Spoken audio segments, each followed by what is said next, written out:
For those of you who have not attended a class of modern history before, my name is Professor Adoro Calabrius. Today we will be discussing the events that are collectively known as the Gods' Fall. Specifically, we'll be talking about their history, their emergence, and we'll have a brief introduction to their impact on the current time.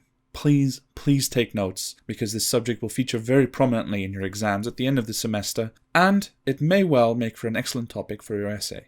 Now, before we can truly begin, we must first discuss terminology. The events which we will be talking about in this lecture took place roughly between the years 1331 and 1333 of the Vatharian calendar. Indeed, that is the calendar which is named for Ilmo Vathayer, the same elf who, if you've paid attention in my lectures on the emergence of the Sea Peoples last semester, oversaw the peace negotiations between the Odrysian remnants and the Therosian dynasty. Now, these events, which are colloquially known as the Gods' Fall, are known among students of history to have the appropriate designation as the Vatharian Close. This name stems from the fact that the close's primary influence was the closing of a calendar period of relative stability that had lasted well over 1,000 years.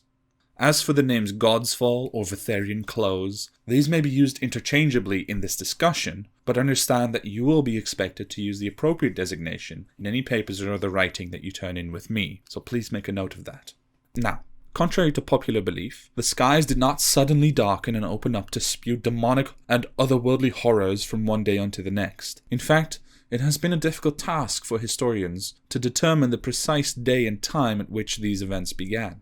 The current consensus holds that the first signs of any activity that can be related to the Vatharian Close began to appear towards the end of the summer in the year 1331.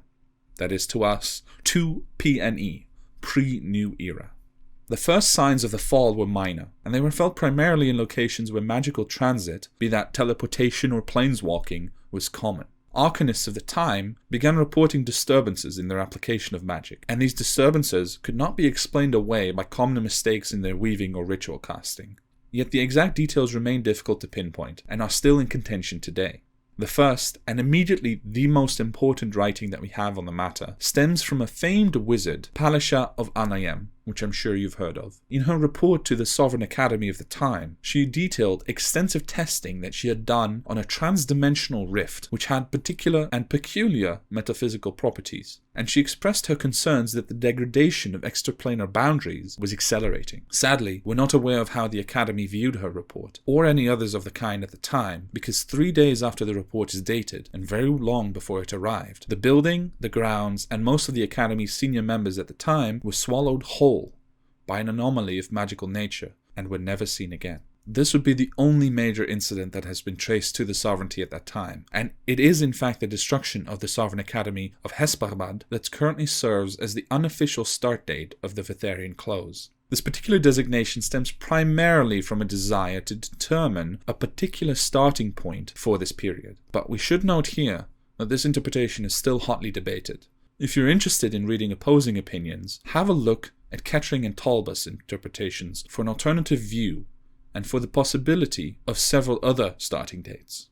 But, for the time being, the Academy's disappearance serves our purpose in determining a starting point for the Vatharian Close, because nobody contests that the severity of incidents began to escalate following what happened in Hesparbad. In just the 7 months following the disappearance of the Academy, the other major notable events of the time would occur.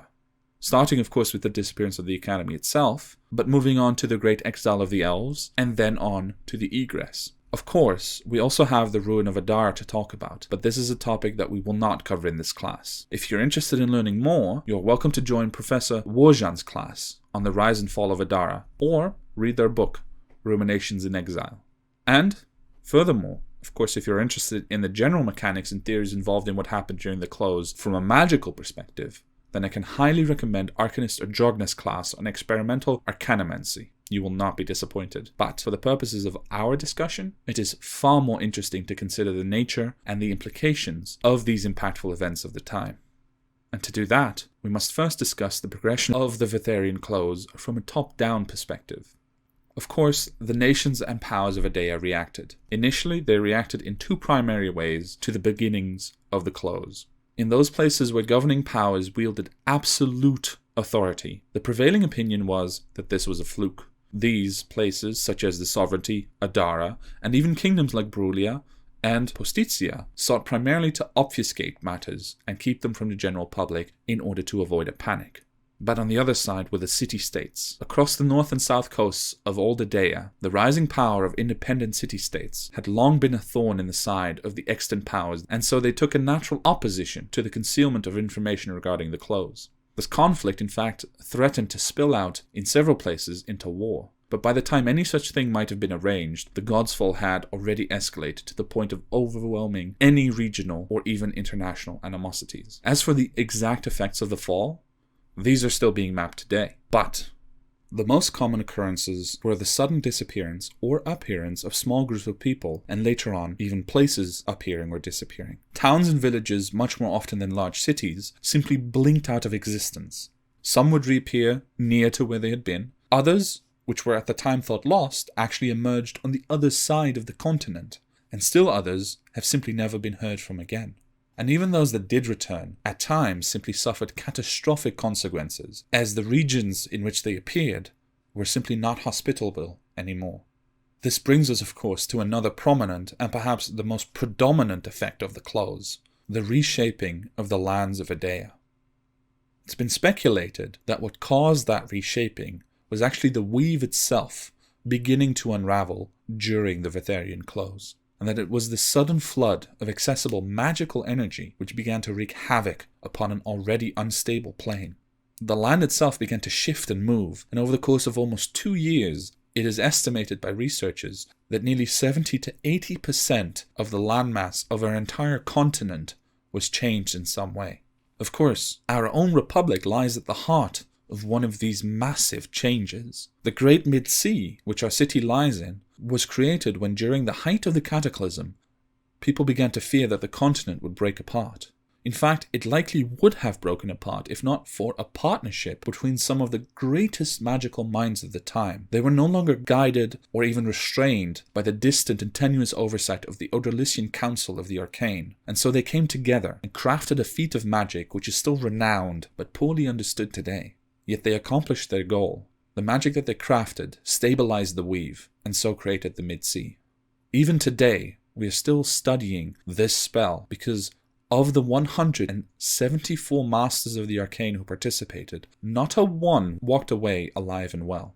Not even the greatest magics that clergy or druids had to offer could find a way to summon those spirits for questioning. Some now theorize that at the Oleum here, that they directly spent their souls in the casting of those spells, and so are indeed entirely gone from this world, beyond even the reach of the gods at their peak. But while 174 souls were saving the world from what is perhaps the worst that the Vetherian close had to offer, still many others suffered and died in lesser evil, and those evils were not that much lesser.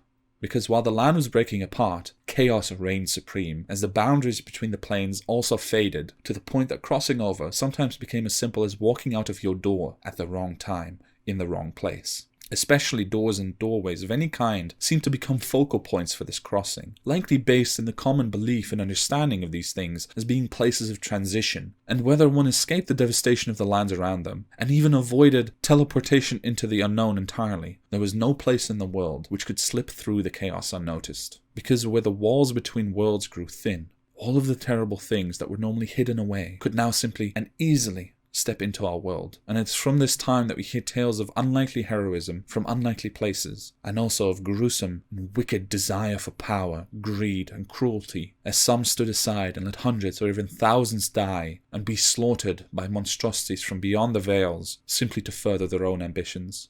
Undoubtedly you've all heard of Cormin, the Butcher of Bayan Bay, or Sultara Lighthelm in the Orphanage, or any other dozen tales from that time. I can assure you, whether glorious or terrible, there is more truth in them than you can possibly imagine. Thankfully, there is no small amount of courage in this world, and courage prevailed in the end, because though the very foundations of our civilization stood on the verge of the abyss, those foundations did not crumble and fade away. Even in Postitia's darkest days, when a daily report of the dead and missing would number near 100, and sometimes more, mortal kind persevered. we persevered. And so it was that eventually, when the anomalous events caused by the close began to lessen in frequency, we did not stand at the start of something entirely new, but instead we stood at the start of a period of rebuilding. Of course, so much had changed that in those early days it was impossible to oversee it in its totality. Officially, we now determine the end of the Vitherian close, and thus the start of our new era calendar, to be when the final Urdralisian city, Ankalon, then already long abandoned by the elves, fell from the sky. Much of the first years following Ankalon's fall was spent in a fearful sprint by the new and emerging powers of the world. This was so because, with the influence of governments reduced, often reduced only to the cities in which they were headquartered, and the map of the world completely changed, nearly everyone that was able to started looking outwards for new boundaries and new borders.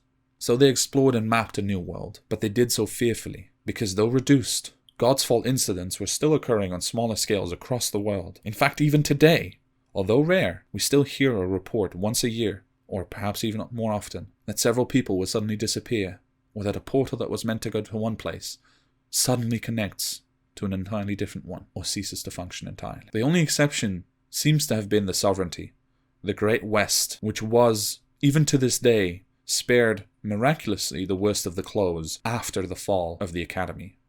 Yet they've not fared much better than us, because in losing their sovereign, the entire region was plunged into a civil war, which has lasted almost 50 years. It's in fact theorized by some, even at this university, that the sovereign's disappearance in the beginning of the close must be linked somehow with the safety of the region.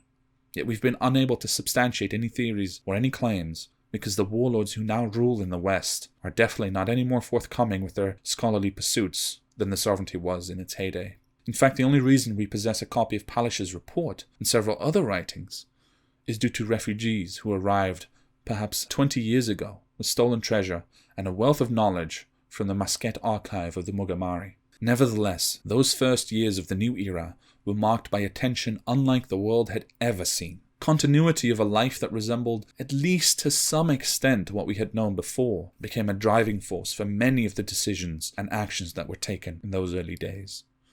Yet the shattering of so many paradigms made change impossible to avoid.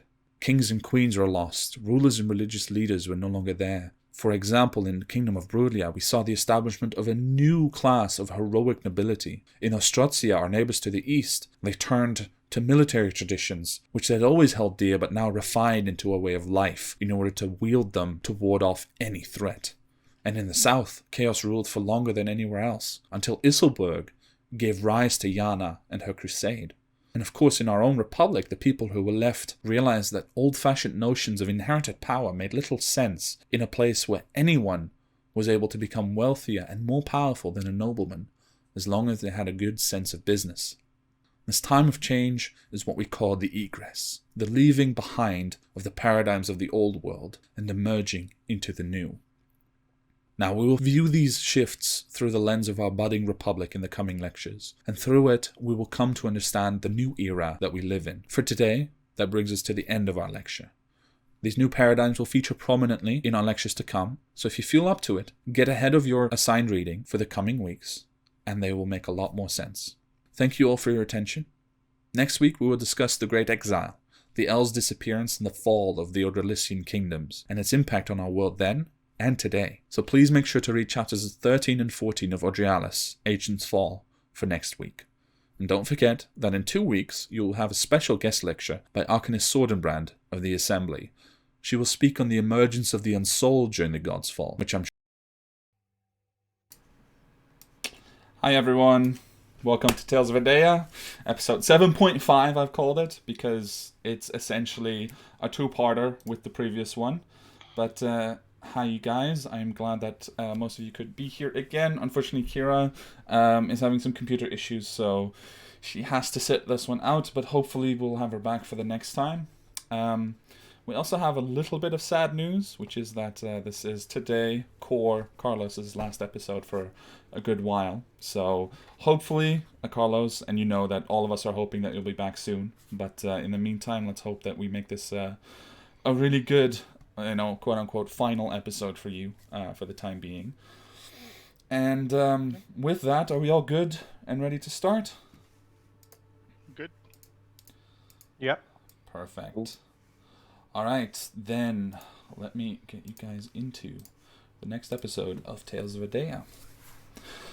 Postizia, March 14th, year 51 of the new era. The Ashen Hearts have seen and done many things in the past months, and all of it seemed to lead here, the Equenical. This yearly celebration of the end of winter brings together some of the most powerful in Postizia, ostensibly to set aside their differences, but truthfully it is closer to a political free-for-all. This quagmire of ambition and greed has now drawn in the Ashen Hearts, who are attending the celebration at the behest of Lord Fenwick and the Arcanist Edeah Sordenbrand. Their missions are plentiful, both given and self-appointed. On behalf of Lord Fenwick, they hope to find out who has been paying the Catstein Misers, a criminal gang, to harass him and kidnap his wife. On behalf of the Arcanist, they intend to investigate who might be complicit in the disappearance of her husband, who went out on a fool's errand and will likely never return. But more than that, their own journeys have led them here for one reason or another.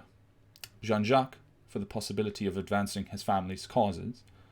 Barnack and Tani both have particular individuals that they wish to talk to.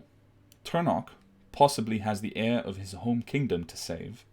And Kor needs them all to come through without being arrested so they can go on to help his father. Last time, the Ashen Hearts entered the heart of the Equenical and oriented themselves, seeing who is there and who they might talk to. They found themselves in a quiet summer warmth that had been magically placed in the great courtyard known as Edeah's lawn. The interior of the Honourable Court and the surrounding offices have been lavishly furnished, with beautiful sofas and chairs, rich oak tables, and seemingly every portrait and rug pulled from the rest of the solidariat. There is a quiet buzz of polite conversation which fills the audible space, as the Ashen Hearts stand near one of the bars, where servants in fancy dress are providing drinks and more to the multitudes of guests that have now arrived. A small procession of attendants is following Miss Katerina Picars and Lord Bodan Ironshoe, respectively the Grand Pensionary and the Stadtholder of the Republic and its leaders, as they make the rounds, greeting people and paying their respects at the magnificent monument which stands at the heart of the Honourable Court. One man, which I failed to mention last time, but one man struck the group perhaps with some trepidation or at least interest. One Robert Mortimer, the Honourable Assemblyman, and seemingly one who had recently returned from mysterious travels, who seemed to be no other than their former companion, Appy, his full name the apprentice to them, who, after his change of personality, had threatened them not to interfere in his business any further. We now return to the Ashen Hearts, provided with fresh drinks, maybe fresh food, and a clear overview of the guests that might be of interest to them. So in the area around you guys, in the Honourable Court and Edeah's lawn, you can find the following individuals that you're already aware of, but I just want to remind you. There is Edeah Kay, the half-orc, who is currently talking to some lord or other. There is Bilmont Sonorius, who seems to be talking to a dwarf. Lady Edeah Sordenbrand, who is currently in very deep conversation with what seems to be two further researchers from the university. You find a trio that might be interesting. The Honourable Clementine Selman, Philip Grundig, and Cornelius Brackenbridge all huddled together around a table, having quite an intimate conversation. You also see Jean-Pierre Chopin. He is currently chatting with what seems to be random members of the Merchant Guild lobby, other merchants that have interests in politics. Marquis Falkenhaus. He's looking very tense and is talking quietly with the Stadtholder, Lord Bodan Ironshoe. Mr. Atticus Hope is sitting near Jean-Pierre Chopin, but currently is quietly speaking with one Sir Rondabius. Lady Esme Bonneville stands out as she stands next to pretty much the most impressive member of the assembly, Lord Sierra Leaf, a furbolg, and the only of his kind in this space. And the Honourable Robert Mortimer, who, upon entering, did cast a brief glance in the direction of the party, but is now currently talking with several members of the Science Directorate. So, you have your options spread before you, and you can completely decide, you're completely free to decide in which direction you wish to go. So what do you guys want to do?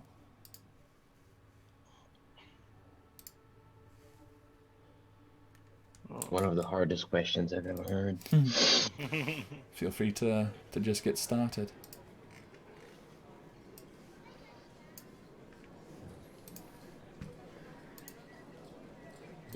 Now that we have Nice. avian sounds, now I can properly think through it. So Mr. Falkenhaus is yeah. So I am going to, well, in the way that Turnock is able to do, blend in Okay. as best as I can, and considering that I'm a Dragonborn, and I don't know how many of those. There are a few, but not that Surprising many. amount, actually, I would say. Oh, really? You know, it doesn't seem like that many, but when you actually look at just at the list that you were given, you can easily spot about 7 of them of various important positions attended in turn by several more Dragonborn. So there's a good 20 or so that you can see walking around. They stand out, but you could mingle effectively if you wish. Yeah, so, I'm going to keep an eye out for Falkenhaus and whatever activity he's taking. And in the meanwhile, unfortunately, I lost access to all of my notes that I made on the actual file because I formatted the PC and I forgot about that detail. Oh, shoot, I I'm literally sorry. cleaned everything up without backup because that's the only way that formatting actually works. But I am going to, I'm going to keep an eye out for him. But as I mentioned before, it is not my intention to specifically stop any activities taking place right now, but to actually keep track of them. Okay. So at this point, as I've already, mentioned that I'm not going to be engaging in any other activities with the party, as long as they make a move, the Falkenhaus and the other lady. So I'm going to keep an eye out for them and for the party. In case they need me, in case I see somebody going through a difficult situation that needs somebody to get them out Okay. of, or something like that. Yeah. Okay, so you're kind of circulating, keeping an eye out for the people that have your interest, but generally actually kind of avoiding probably conversation so you don't get too distracted with Yes. somebody trying to introduce themselves. Okay, so Tornok begins to circulate. What is the rest of you guys doing?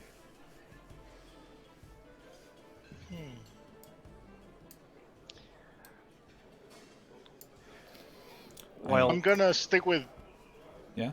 either Barnack or Jean-Jacques because I feel like Core feels super out of place here. He doesn't know what the hell how to even stand without looking awkward. Okay, so Cora's kind of struggling a little bit with social etiquette.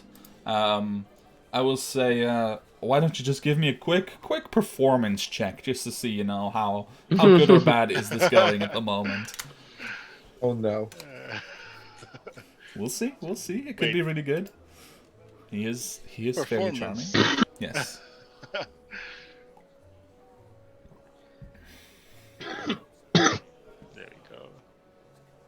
16. 16. Okay. It's slightly awkward to the Ashen Heart specifically. Those of you in the group right now who look over to Core, you can see the way that he imitates. Let's say Jean-Jacques. Jean-Jacques probably has more of a bearing that requires imitation. But you guys can recognize it. But for others, people are looking over at you, Core, and there's just quiet respect. Some people give you a nod and, polite recognition the same way that they're doing with Jean-Jacques. And overall, you feel fairly confident that you are blending in well. Nice. So, Barnack, I believe you wish to say something as well. Well, I feel out of place too. Very out of place. So, Barnack will do what he usually does when he feels out of place. He'll keep being loud whenever someone approaches, and he'll keep drinking.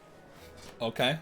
Yeah, it's not too difficult to avoid social attention at an event like this, because the slightest, quote unquote misbehavior immediately draws people away. Nobody wants to be seen with the drunk dwarf in the corner. But after about, let's say, 10 minutes or so of this, several people have tried maybe to make a polite conversation. There was a couple, and there was someone alone, and then there was a group who you all kind of scared away very quickly. Not through any overt, shouting or anything, but just by generally kind of being rude. You see someone saddle up to the next to you, and it is one halfling, one Taskmaster Silver, with a glass of scotch in hand, and he just kind of, you guys are you're probably sitting by the bar, so he just kind of comes leaning up against the bar, which is about as tall as he is, and he just leans up against it, takes a sip, and he just looks at you. Well, now, you seem to be making friends. How you doing, Barnack? Friends? These people? No friends here, Taskmaster.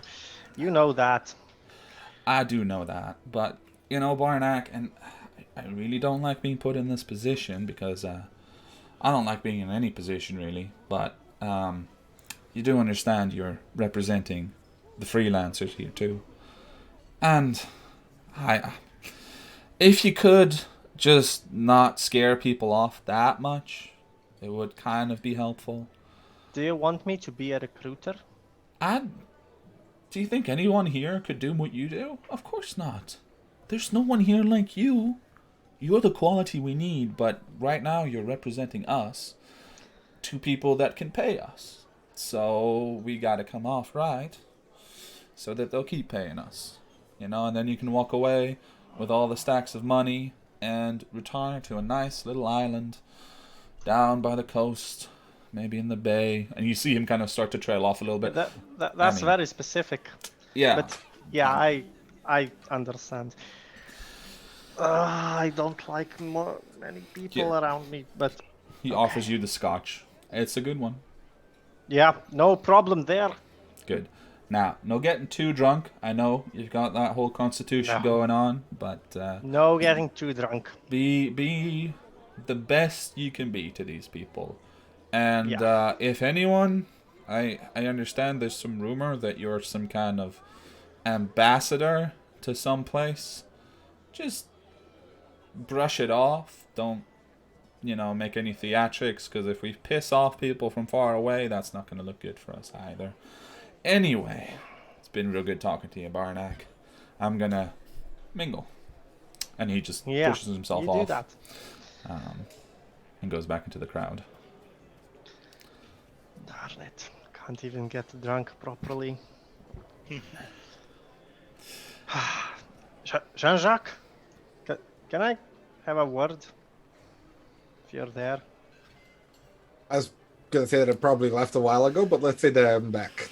Yeah, you probably did some circulating, and just as you're coming by, Barnack just catches you out of the crowd. Pulls you close. Just get my dice. Just to have them. Okay. But, Wait, I don't want to have that kind of conversation. No. Seduce Jean-Jacques. No. Jean-Jacques, how's your... Well, how are we going to get our stuff? That is an excellent question. Can you work on that one? On that mystery? And I can try to help Tani and Kor feel at home here.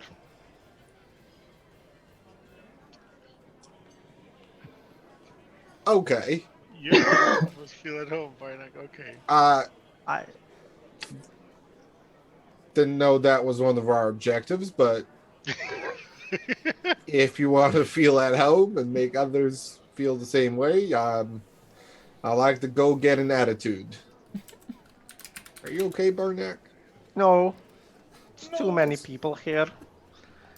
It's too many people here, Jean-Jacques, and they're all like you, but worse. Paul? Thank you. That wasn't a. That's okay. That's okay. Anyway, I really need Listen. our stuff.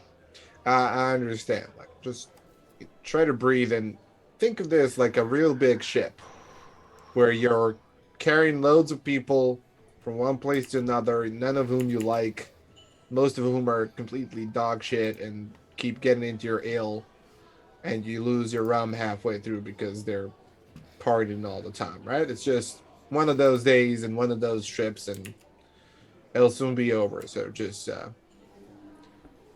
That's a good analogy. yeah. It's good I've that I been know told I'm what an pretty analogy good at is. those. Quite surprised, Bardak, gotta say. That was that one book that you read in your life, wasn't it? I read 3. I don't think it counts if you rip it in 3 pieces. It was 3 books, Jean-Jacques. Okay. And I know one of them you didn't actually read. But Okay. I'll provide it to you. Anyway, Is it please Dwarven get our erotica? stuff. It's not Dwarven erotica. It's not even Dwarven. But that's the second book. Ah, okay. Cool. Although Jean-Jacques probably read that one as well, so... Probably. All right. So, in the meantime, what are you guys gonna get up to? Well, I was going to say that I'll look at. I was interested. Whom was Edeah talking to again?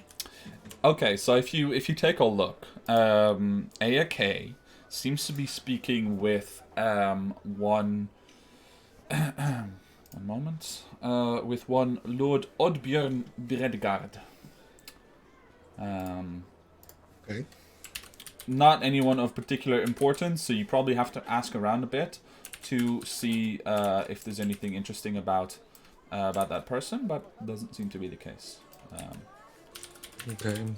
And none of the books that I had were written or the property of Edeah, were they? No, they were not. Okay.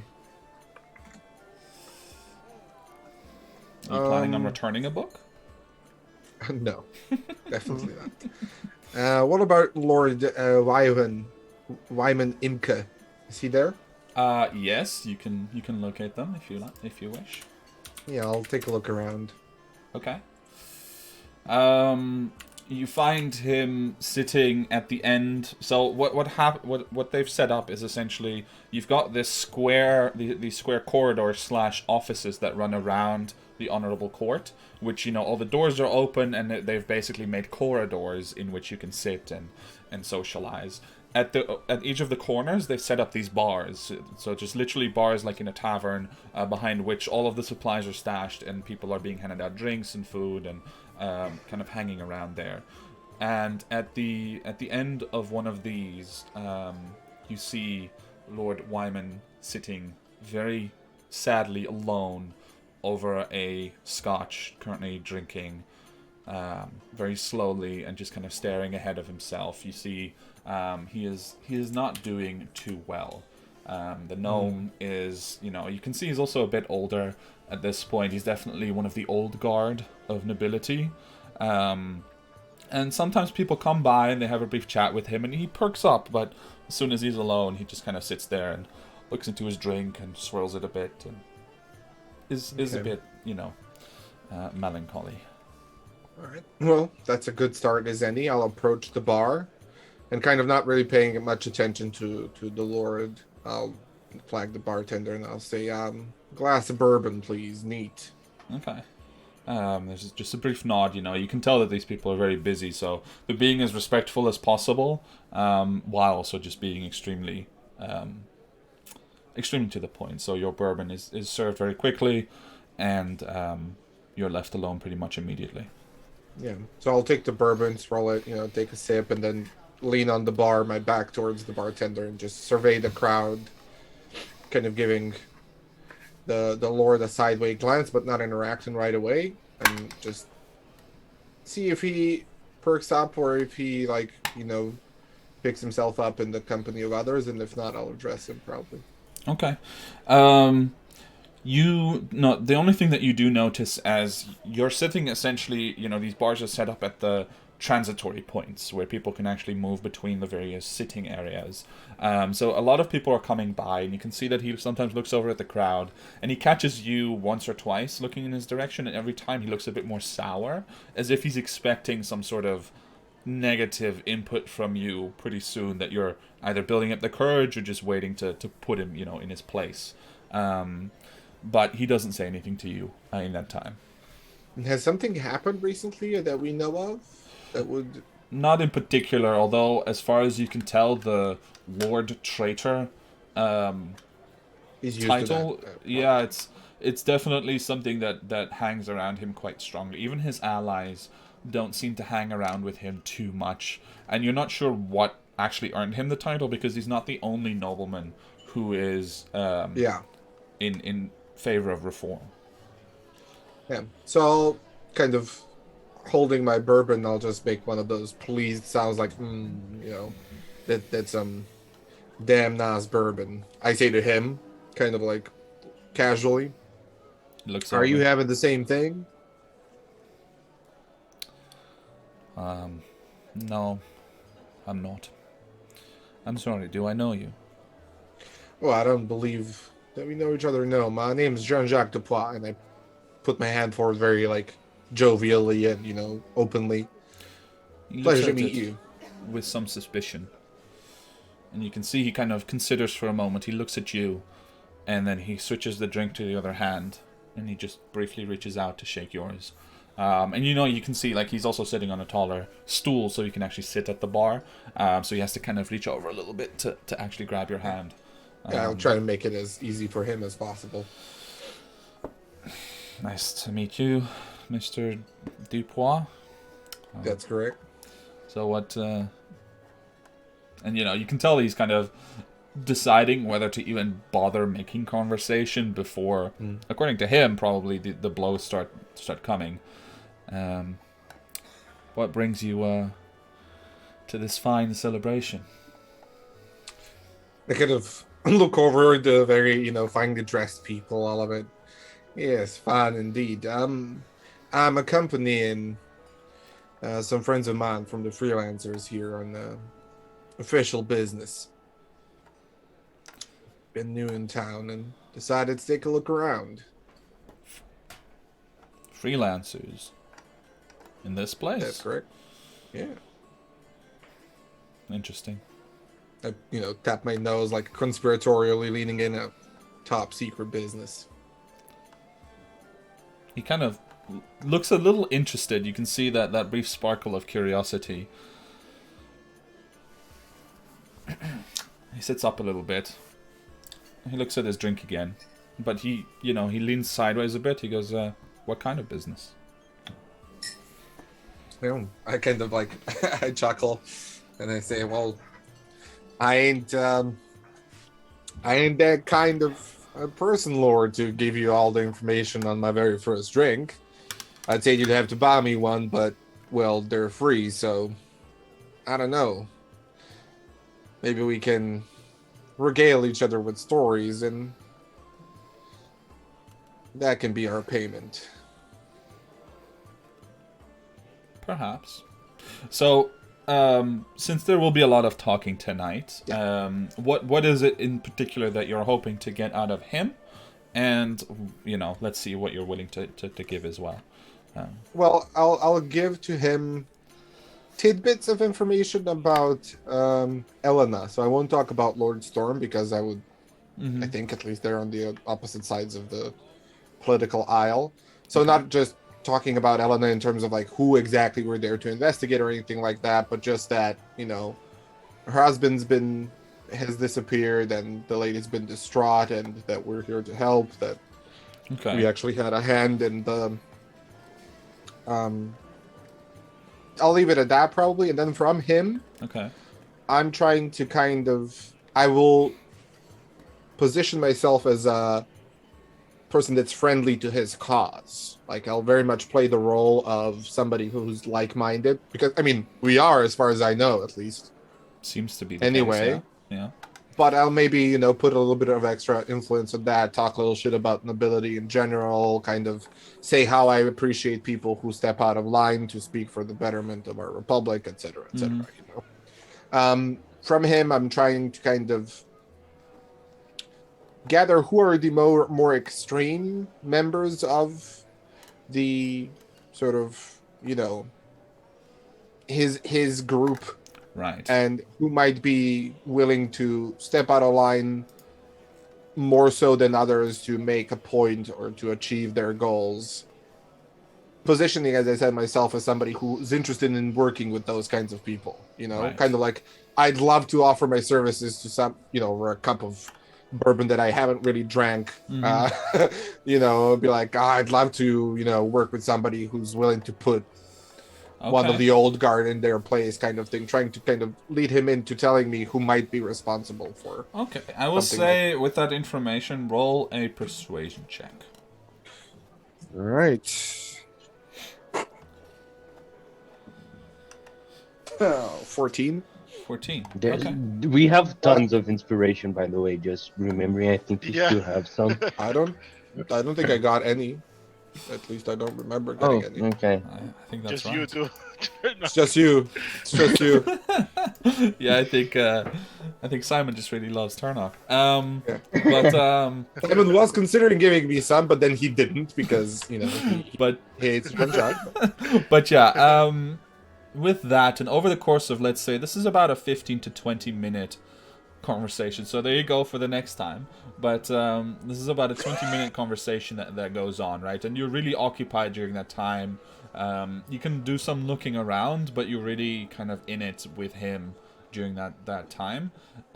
You do discover that he lists Joy Strong as one of the sort of extremists. Very clearly also Philip Grundig is one of them. And that is sort of where that list ends until he also adds himself. But, he considers himself an extremist mostly in terms of his beliefs, but not outright, he wouldn't necessarily take any extreme actions. And he clearly misses kind of the point of what you're aiming at regarding what people might be willing to do for the cause. Yeah. Which is why he adds Philip himself. or Franciscus Grundig? Philip, the son.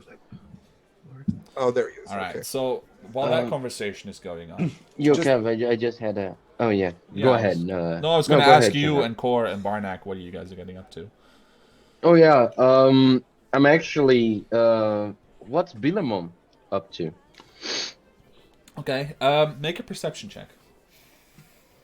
As you're kind of, moving around, you probably pass by Jean-Jacques at least once on your, travels through the Honorable Court, trying to keep an eye on these various people that have your interest, Turnock. What is your perception check roll? Wait.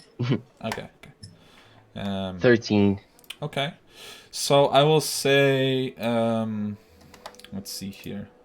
I will say that you catch Beaumont.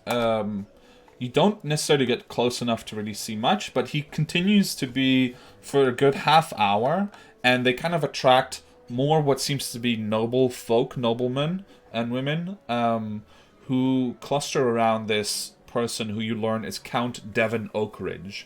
And they're all kind of clustered around.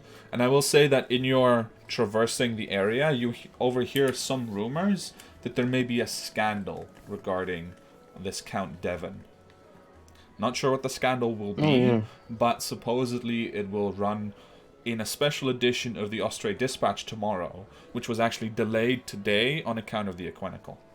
Mm-hmm. But, just what does Bilamon have to do with it? Oh, sorry, yeah, Bilmont. No, sorry, but I was still, because you also... he is currently speaking with him, that's all. Like, he is part of the conversation, that's pretty much it.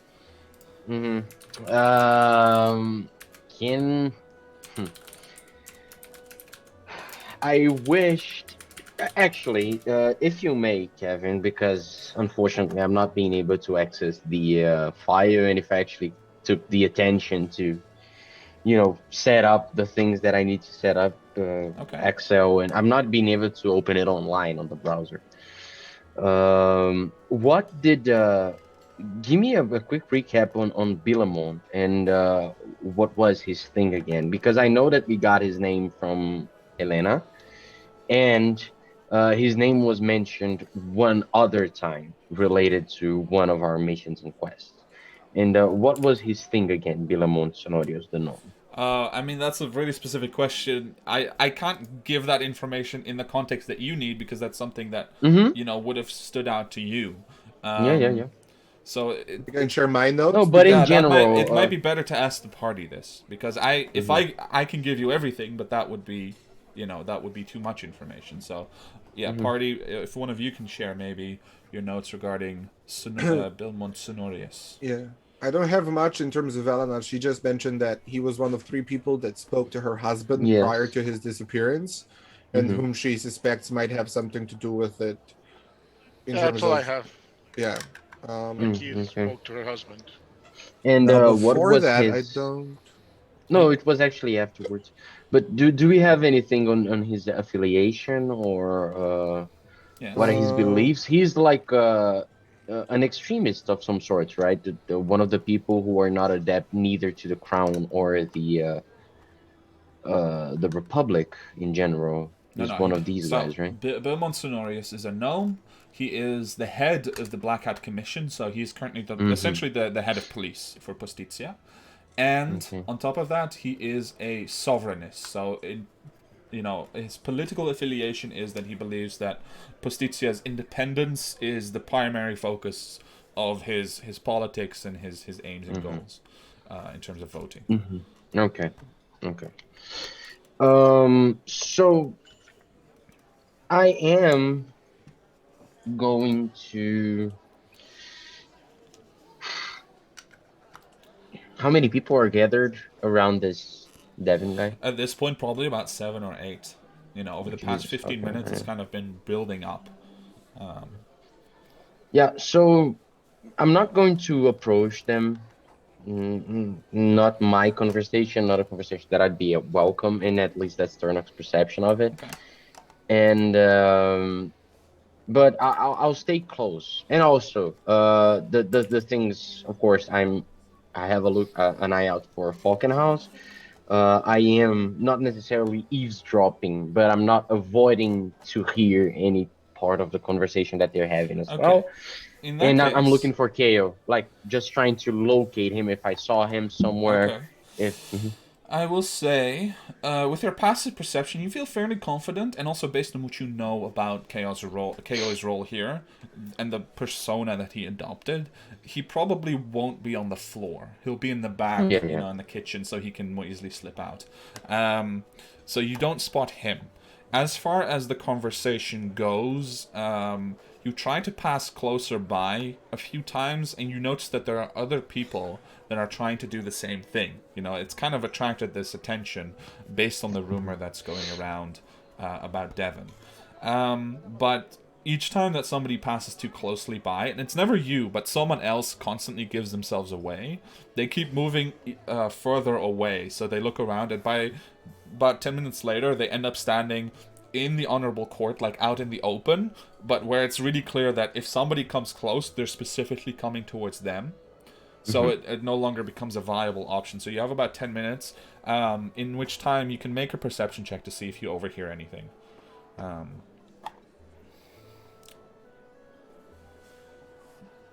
I will say that in this time, you may also lose track. You crit? Yeah, I crit the perception. Okay, nice. So that's what, 22, 23? 24. 24. Okay, nice. Okay.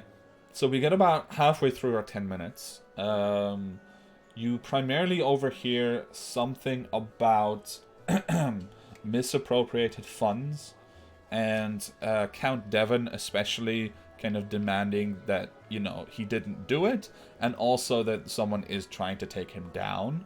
So they're kind of debating that sort of accusations going on. But while you're listening to this, you notice out of the corner of your eye, that Falcon House, the Marquis, is no longer speaking with Lord Bodan, and is instead with 2 attendants heading deeper into the Solidariat, seemingly, out of reach towards from your perspective, towards the Ministry of Finance. Yeah. So, I mean, just a question regarding the eavesdropping, so to say. Did I get a glimpse of what type of behavior is Bilamon having towards this? Like, is he being supportive of the guy? Is he being inquisitive? Is he being, or not? That's not You can something see that I that asked. since the other nobles have joined, he's kind of taken a back seat. He's part of the conversation, and he's still standing physically closest to Count Devon, but he's just got an arm or a hand on his shoulder, and he's just kind of patting him a little bit and trying to calm him down. But he doesn't seem to be taking an active part in the conversation at the moment. Okay. As for Falkenhaus, I am going to start following them in a safe enough distance Okay. where I don't miss them, but I also don't get noticed as being, All a right. tailgate. So you start to follow. Barnack and Kor still at the bar. I presume Kor at this point you didn't follow Jean-Jacques when you noticed that he was kind of trying to have a conversation with this man that seemed to be a bit, No, reluctant to speak, or did you hang yeah, around Jean-Jacques? no. I left him alone when I saw the. You said there were several bars, right? There are several bars, yes, one Yeah, in so I each just corner. went to one that had an empty like space and just sat there and Okay, started that would just probably be keeping an close to eye. Barnack. Yeah, just like keeping an eye on if any trouble starts happening. Okay, Trying to keep an eye on Jean-Jacques, on Turnock. okay.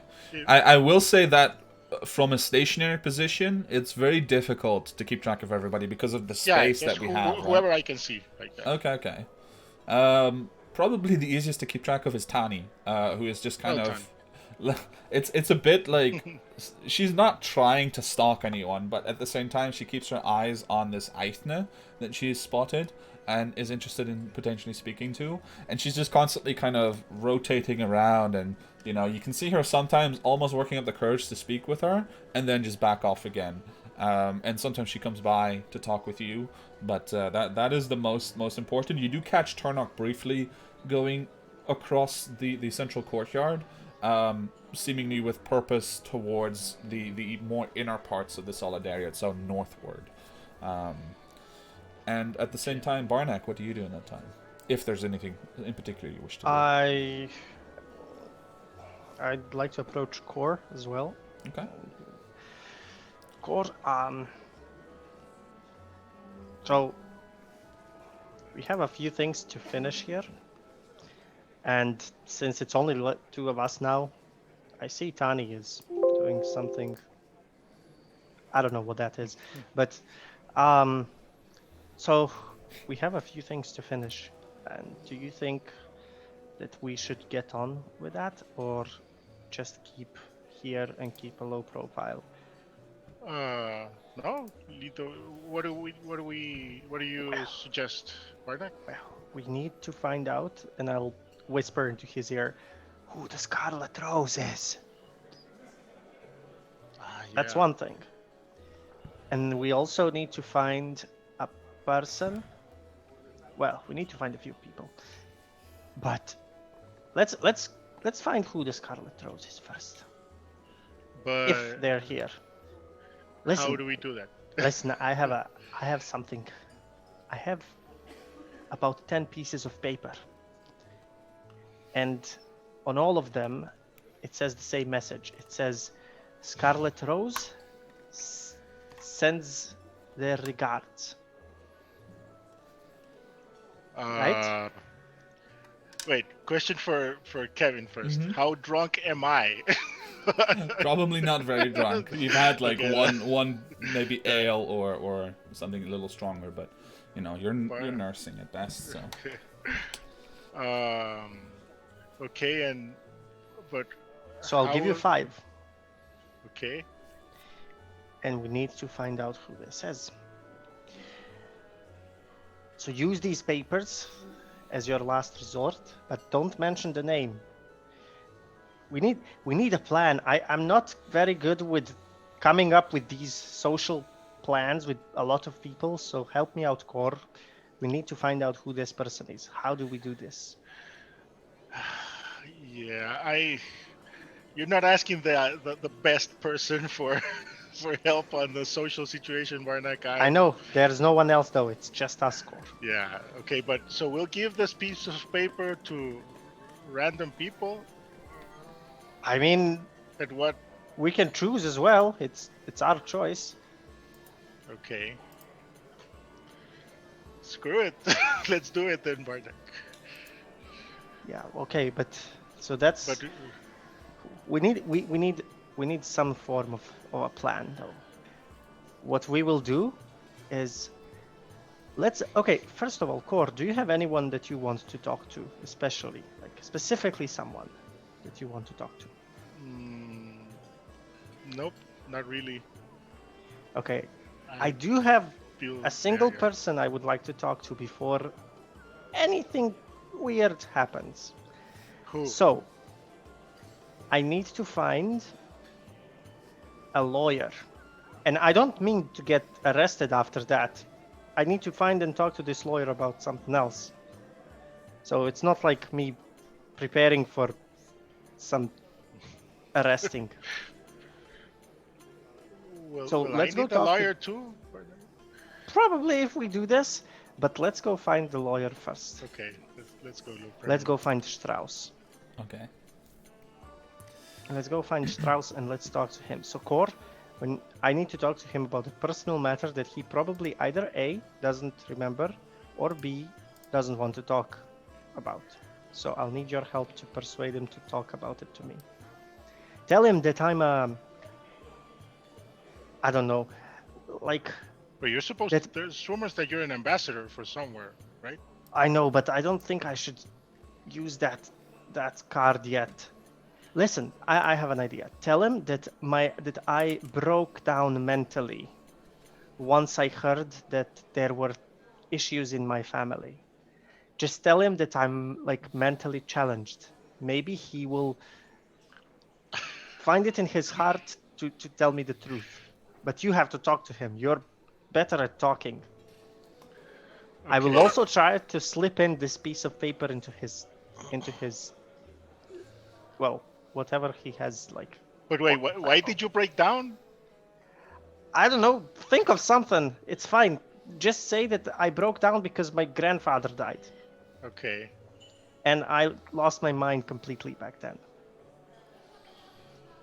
And that the truth will really help my brain come back into normal. No, you're just the ranger that works with the freelancers. Okay. But what do we want to ask him? Like, what do you want to know? I about- really want to know. I really need to know what happened back then. I need to know why. with your grandfather. Yeah. I need to know why my grandfather had to die. I really do. All right. Do you see him? Do I see him? You guys look around and you see standing at one of these like standing tables, literally, which has in this arena they have different tiers so that people and races of different heights can stand at them comfortably. You see him, Johann Strauss, this sort of hawkish gentleman with a bald head and quite fine clothes, very tall. Currently in deep conversation, kind of privately it seems, with Miss Picars, the Grand Pensionary of our fine republic. Do not go talk to the president. You're Do not there. Go talk to the president. Okay, so That's let's I go then, think- Barnak. Yeah, I think that's him. I don't know who that lady is. Well, she's familiar, but You see like 5 people standing, including a single guard that's just been following her around. But like 5 other people standing nearby that are taking notes or, watching her effects of just generally being not servants, but definitely attendants of some kind, But there's a which guard nobody else following her, has. right? Sorry? There's a guard following her around. Yeah, there's a guard standing about maybe Okay. within 6 or 7 feet.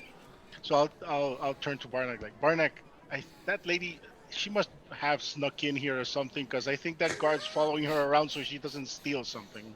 So we can pretty much ignore her.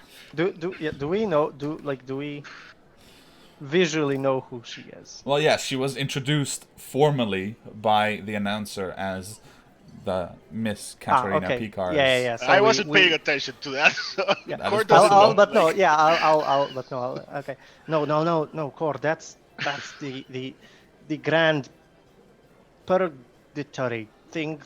That's the one that Jean-Jacques told us not to. We shouldn't do that. So that one isn't. That's an important person. Okay. So she's the leader of the Republic or something like Oh. that. Doesn't matter. So we we need to wait for the could- liar to stop Yeah. talking to her. Yeah, we need to wait. We could, though, always ask her about. Well, no, we shouldn't ask her about anything.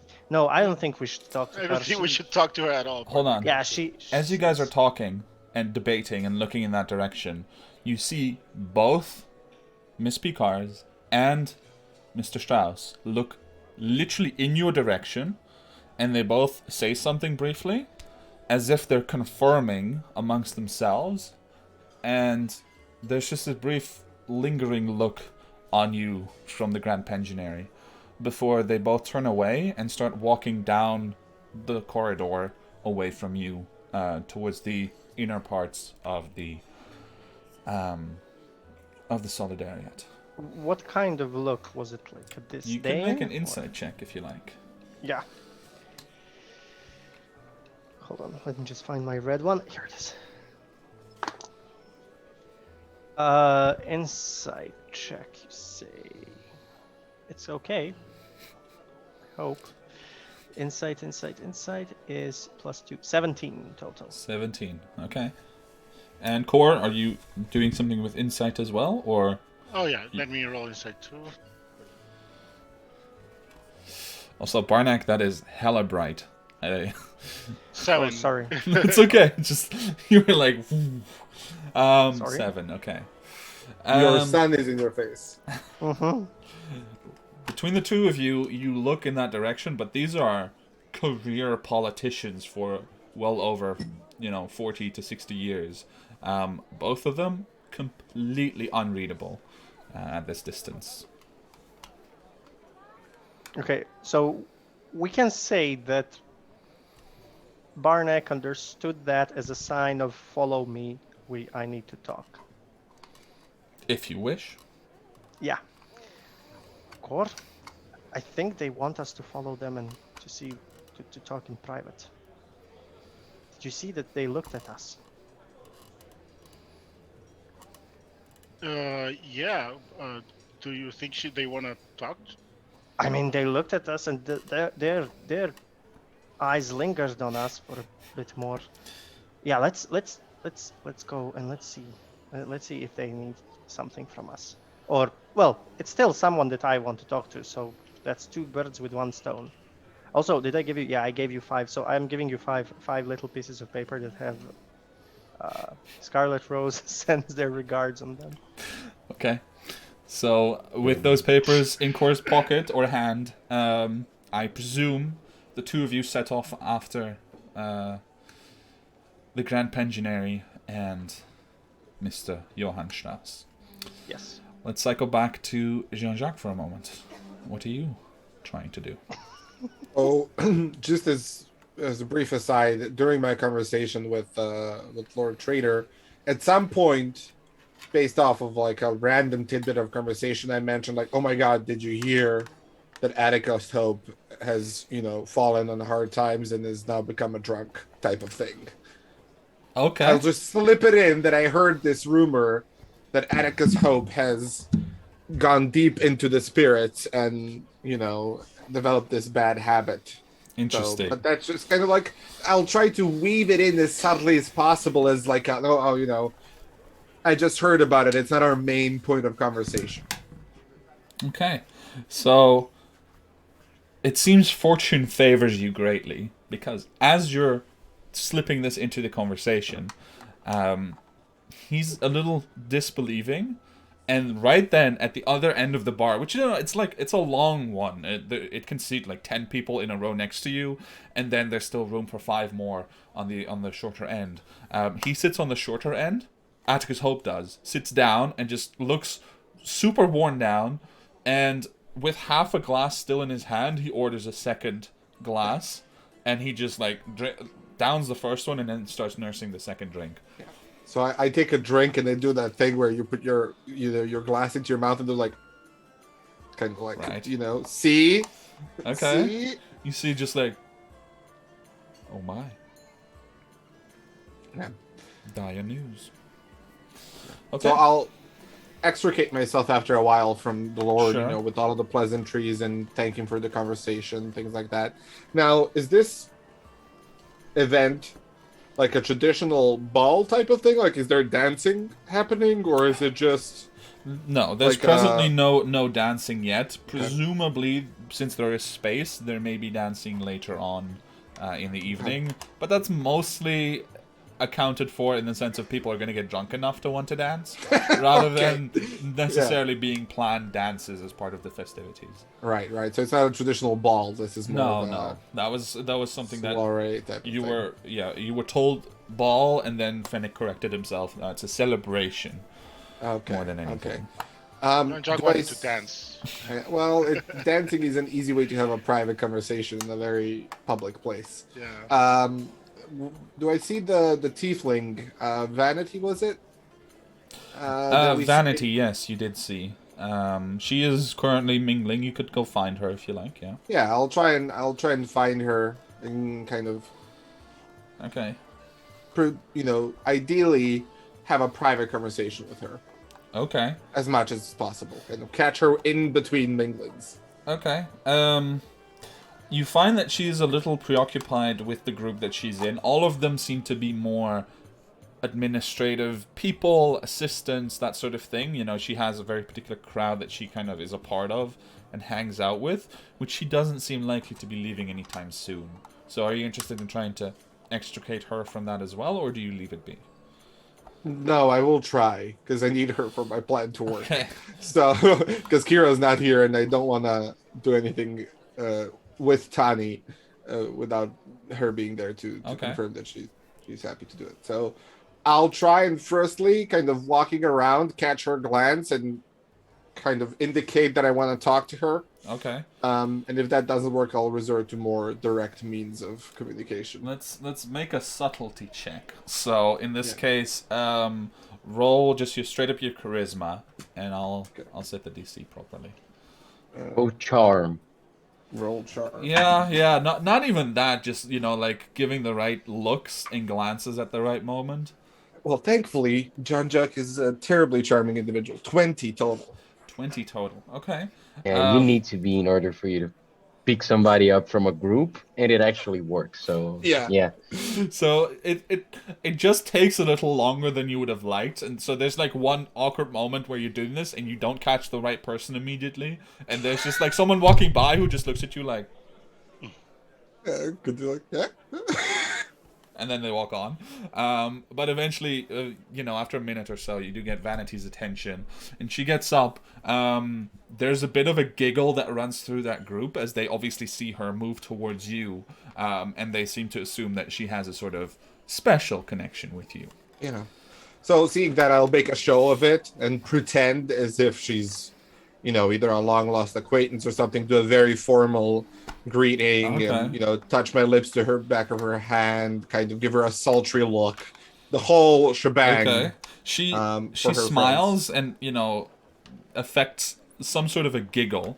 But you can see her eyes are very, very pointed, and she just stares at you and like through her, without even fully opening her mouth, she's just like, what are you doing? What are you doing here?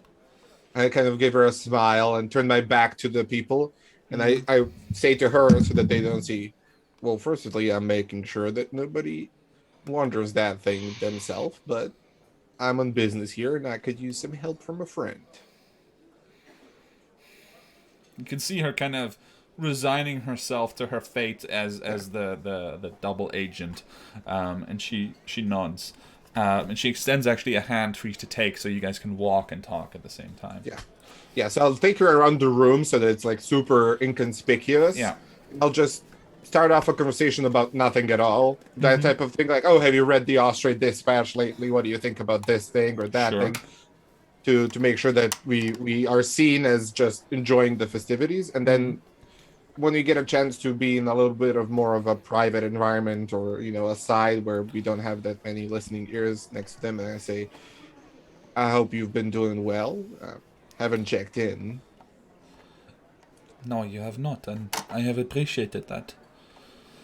Why now? Why here? Could you not warn me of this?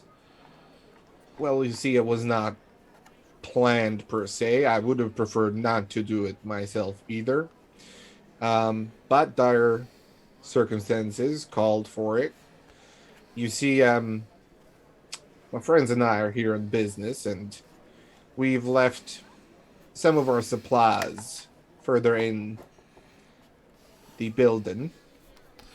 Now, I've been informed that the guards at the various intersections are, while attentive, perhaps prone to accepting monetary encouragement to let people pass. That could be true. Please tell me you didn't bring the dwarf. Kind of give her a flat look. There's not. It's just kind of like. She just looks at you and there's just a groan, like, Yeah. But Points out to the shouting dot at the corner. just like some disturbance somewhere. But hopefully, you do not have to interact with him or with anybody else. just you. Just me. Okay. So I have Okay. a plan. And I do want to know that you're okay with it. It doesn't require much on your end. But it is the type of thing that I would rather not be forceful about. I would prefer that we agree on it. Well, tell me the plan first then. So I'll explain to, well, you don't know it either. So I can't just explain the plan that I never told you about. So you see, it would be very strange if I were to just simply approach these guards and attempt to encourage them to let me pass if I were on my own or with a group of people that have no business being there. However, I was hoping that you would pose as a romantic interest with me, as we've been doing for the past few minutes, and it doesn't require any physical contact of any kind or anything like that. I would merely approach the guards and tell them that I'm looking for a secluded spot to enjoy with my boo. So all it would take from you is to be present and okay with this, being okay with this lie. No funny business. How long are we going to be back there? I People hope will no wonder. longer. I hope no longer than 20 minutes. Well, I'll tell you. I'm going to. I need to go to. Well, actually, will it be 20 minutes? That would be quite a bit longer. For me, at least. I don't know for her. Well, if it is longer, then I will go and talk to my friends first and let them know, so that they do not wonder or start asking around. Probably best to just do that just in case. But I hope no longer than 20 to 30 minutes. Okay. I will be right back then. I'll be right back too. Meet me here in a few minutes. Okay, so she lets go of the arm. You, as you're standing there, you look around, and through one of the open doors to the courtyard, you see Turnock kind of going in the straight line. Obvious to you, but to no one else. With a purpose in a particular direction. And I will say, kind of assuming that Jean-Jacques' interest is at least enough to take a few extra steps and have a look at what's going on there. Both of you kind of emerge into the offices around the Ministry of Finance and then into the hallway beyond. And there you see the Marquis, Henri de Falkenhaus, talking to one of the guards standing on watch there. and being let through into the restricted areas of the Solidariat. As you both take this information in, Turnok, you look over and you see Jean-Jacques standing, 40 feet down the hallway. Both of your attention is then drawn to the other side, where you see emerging, perhaps 20 seconds afterwards, the Grand Pensionary and Johann Strauss walking side by side with several attendants who go through the same checkpoint deeper into the Solidariat, and then Barnack and Kor appearing behind them, and all four of you essentially standing down the same corridor, looking at the same point from different places, and then realizing that everyone that you were following seems to have gone in the same direction. Johann Strauss, the Grand Pensionary, the BBB, what's The his Marquis. name? Falkenhaus. Marquis. Marquis. Yeah. Okay. And his escorts. And so as I see that and as I locate them, I go towards Jean-Jacques and I say, I don't know what's happening, but it's taking place right now, so we better get ourselves moving. And I look towards Barnack and Kor, and do they seem like they're following them like intently as well, the same way that we were? Yeah, right. Pretty much. Oh yeah. Mm-hmm. Yeah. Yeah, so have you gotten a way to go past already, Jean-Jacques? Because I'm still struggling with that. Well, I was working on that and getting to our gear, but I don't think that particular method will get all of us through. Why would you get to our gear right now? I have need of it. Okay. Yeah. I thought that we were going to use that only in extreme situations. Are you in trouble already? No, I've just put something in there that would be useful for other quests that I was hoping to retrieve. I will say at this point, you all emerged into this corridor. This corridor is not part of the main celebration. While you're not prohibited from being here, you see several other small clusters of maybe 2 or 3 people throughout it, all the way to like the front doors of the Solidariat, where normally people come in. Your group in particular, and the way that you emerged and then grouped up, I assume that Barnack and Kor are also coming to Turnok and Jean-Jacques. Definitely has briefly drawn the attention of the two guards. You can see one of them is again this person in a very dark brown black robe, and the other one is a regular Solidariat guard. Which regular is still heavy plate armor, completely up for duty. Sword, heavy crossbow. They're ready to fight if need be, and to keep people safe. But they briefly look at you. They went towards the Novidian court that away, or no? They went through west? Here. Okay. So for those of you in the stream, it's a relatively arbitrary hallway, but I'm just pinging it on the map for the group. So they went through there, all of them. But based on the maps that all of you have seen of the Solidariat, it is a wide and expansive place. So going into the same corridor here, it could still lead to literally the rest of the building. So there's no indication that they necessarily went in the same direction, just that they happened to pass the same guards. I didn't see the ping. It's the Solidariat Hall, right? Yeah. Oh, no, No. never mind. I see it now. Yeah. Ministry of Finance. Yeah. Okay. I'm terrible at these situations as a player, not gonna lie, just venting out a little bit. That this is my doom, man. I never know how to proceed. At this point, you also hear a slight cough behind you, Jean-Jacques, as Vanity stands there, looking demure and appropriately. She's definitely taken the acting lessons that you've given her aboard the ship to heart. Very good. And Could have give her like an approving nod, like well done. And I look towards the others and I say, well, as I mentioned, I got a plan to go through one of the checkpoints myself. Mm-hmm. Going all at once will be... Yeah. You go. And I tap him like the sports tap on the butt, just that one, I look at Turnok and I just say, Thank you. I'll look out for individuals that you're interested in. Kind of like look the other way with a very puzzled look because Jean-Jacques probably never got that before in his life, right? It's Yeah. like there's no way Jean-Jacques got that from RB or somebody. It was just like, I think that was a good thing.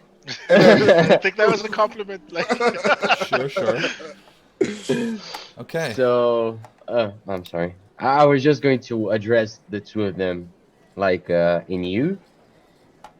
How do you two plan on getting through? Well, I believe that we were called by those two individuals that just passed. yeah. They looked And at us. I check again, like, Mr. Strauss and the Grand Pensionary. Okay. Yeah, they were.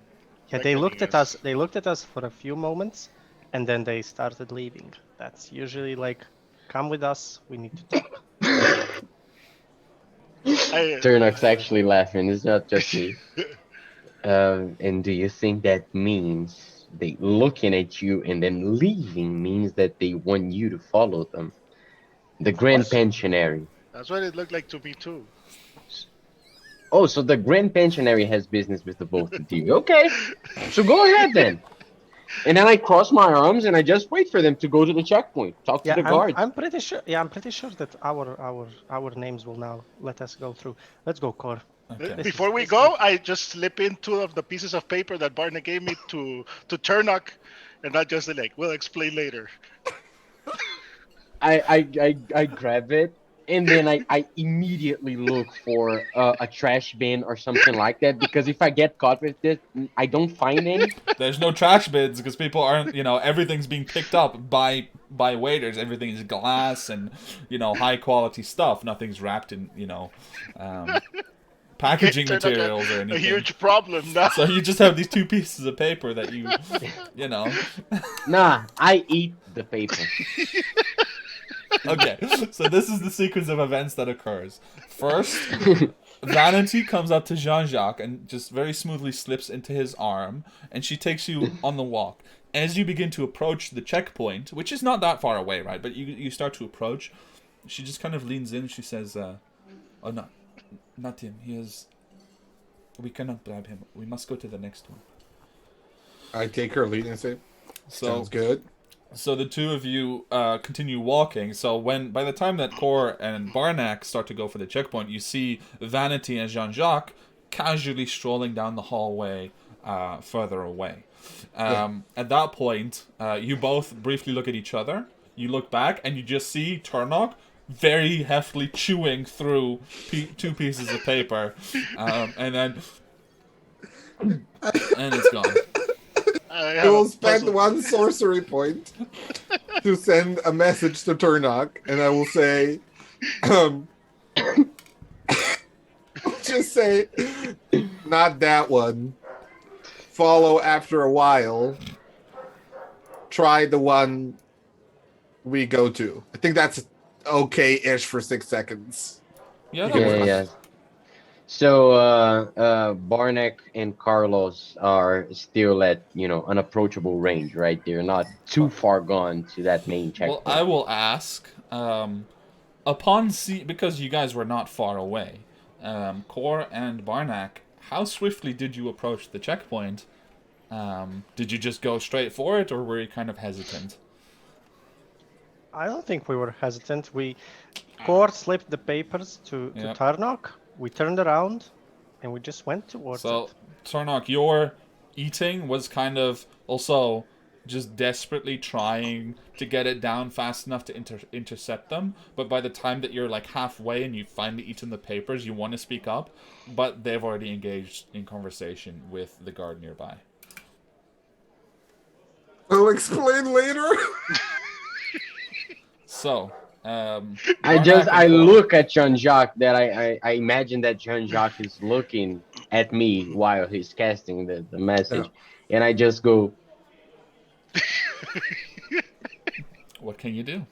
So, Cor and Barnack, as you approach the very heavy set soldier in the plate armor, and I apologize for my background noise at this stage, but the soldier looks at you both and literally sizes you both up, and then turns back to Barnack, who just has that air about him, right? And crosses his arms. All right. What are you doing here? I believe that we were summoned a few moments ago to follow one Mr. Johann Strauss. He looks over to the thaumaturge at his side. The thaumaturge looks confused. He actually removes the heavy helmet that he wears and he tucks it under one arm. And you see just a completely bald-shaved half-orc who, you know, very, very heavy set, very powerful build, who just looks down at you. Is that so? I apologize for my tone. Can I ask your name? Of course. My name is Barnack Stoneheart. Looks over at the other one again. And you, sir? And he looks to Core. What is your name? Yeah. And I'm Core Blacksworn. We're expected. He looks over at the other one. And they briefly, like, lean over towards each other and have a whispered conversation. Then he looks back at you, Barnack, and he says, "We were not made aware of your passing through. We will need to verify this with Mr. Strauss. Do you have a moment to wait?" Of course. Very well. No problem. He looks over at the other one, and the thaumaturge just nods, turns their back to you guys, and briefly casts a spell. There's a momentary delay. Not a spell, no. You're far enough away that you don't see this anymore at this point. But they turn back and just shake their head very, you know, almost imperceptibly, but they shake their head, and the guard just looks at you. "I'm sorry, but you have not been granted clearance to move beyond this point. I will have to ask you to return to the party, and when Mr. Strauss emerges, then I am sure that you can speak with him then." Of course.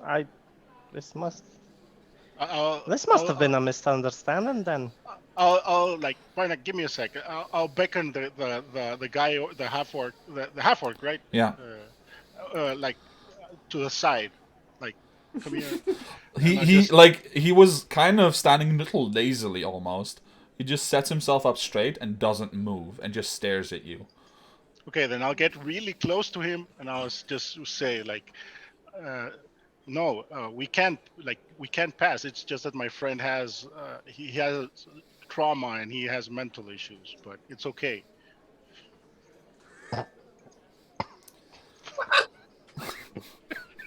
Corey's just enacting the plan at the wrong moment. Roll a persuasion check, I guess.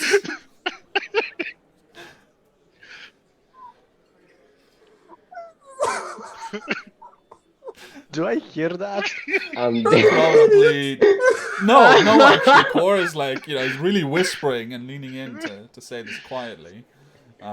So you don't actually overhear wrong it. skill. Persuasion. Persuasion, Oh, Core. wait. Oh, right, persuasion. There you go. A 23. Wow. Okay. Wow. The guard just kind of looks at you, looks over at Barnack, like he kind of leans out, and Barnack, you just see the guard suddenly lean out and look at you. Hmm? My eye just goes bloop. He looks back to you, Core, still standing so close, and he says, "Well, I believe that, but that still does not grant you permission to move beyond this point. I am sorry. If you could please return to the party, and please look after your friend so he does not cause any trouble for any of the other guests." Okay. Very good. Okay, let's go, Core. Then we'll do the other thing that. I'm still standing with my arms crossed, like in the same place where I mentioned that I would be. Chewing the paper. Yeah. Okay. Yeah, I'll turn around, No go success there, right? towards Turnok, and I don't think this guy will let us through, and we might have misunderstood the Oh, eyesight. really? Who Just would so have you know. thought? Yeah. Also, No, I'm so surprised that just that's the remember case. that we have more of the materials. So just What? Like, why did you eat them? And I'll give you another one. No, I don't grab it. I put my hands behind my back. I put my hands behind my back and I said, "No, you need to you need to get rid of this. What are you thinking?" we will get rid of this when we. This is the way to find out who that person is. Don't worry. You go after Jean-Jacques. He shouldn't be alone, and we'll We do got the this. Don't worry we about got that, this. Turner. Yes, we'll go get You Tani don't. as well. You don't. You know what? With one condition. Oh my God! I'm sorry. This is too funny. Sweat through it. What a nightmare.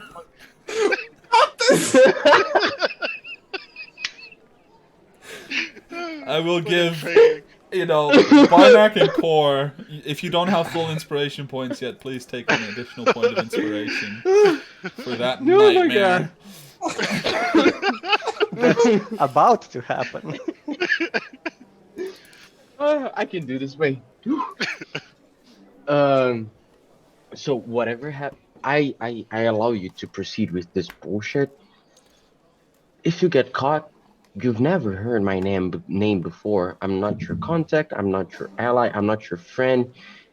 For me, you guys should be arrested for this. You know that. So I'm getting out of here, and you do whatever. I don't know, but I'm not hanging with you guys up.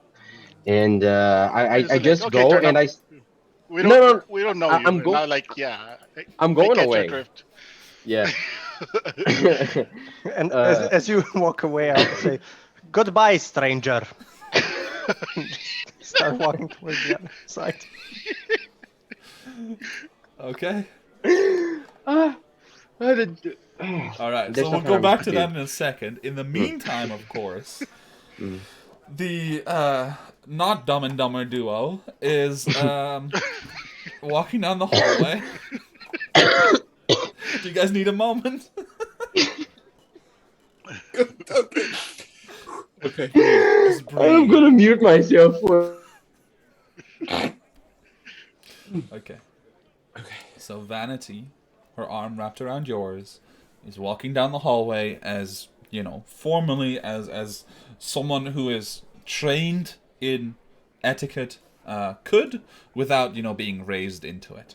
At your side, she briefly, she takes you on a sort of path alongside the guards first at the next intersection, where you notice that there are 2 armored guards and 1 thaumaturge. You also notice on the back of, like, one of them kind of turns their back to you a little bit. They have their shields equipped, but, like, not actively on their arm. And on the back of one of the shields, you see an insignia that could very well be an arcane rune of some kind. In any case, she takes you, on a sort of sidelong path, and then briefly, stops you in the middle of the hallway, and pretends to get really close to you, and it makes for a very intimate moment, but she's playing it quite well. And in that moment, she whispers to you, "The left one. I believe I know him. His name escapes me, but I believe if you have the coin, you should be able to get past him." Thank you for the advice. And with that, she very briefly, she hesitates, and there you can see the lack of her training in this. On a longer scale, she's not trained as a spy, but she improvises quite nicely and briefly puts a kiss on your cheek, and then puts her arm through yours again, before realizing you'll probably have to approach him alone, and then let's go, and just stands there again. I do demure. that thing where I put my hand over her hand and like pretend that I'm whispering something softly, and I say to her, "I'm going to pretend now that I'm whispering something very softly, and that I'll be just back in just a moment." And I can extricate myself from her.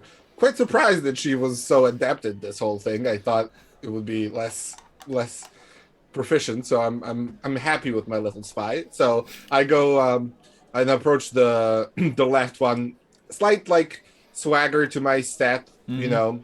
Before I moved out, I ruffled my kerchief around my neck a little bit. Right. And I approach the left one and I say, "Good evening, gentlemen." Hello, sir. Are you having a good time at the celebration? And you can see this is a sort of younger person. The other Yeah. two are standing across the sort of larger opening, and seem to be slightly amused by him having to handle this alone. Yeah.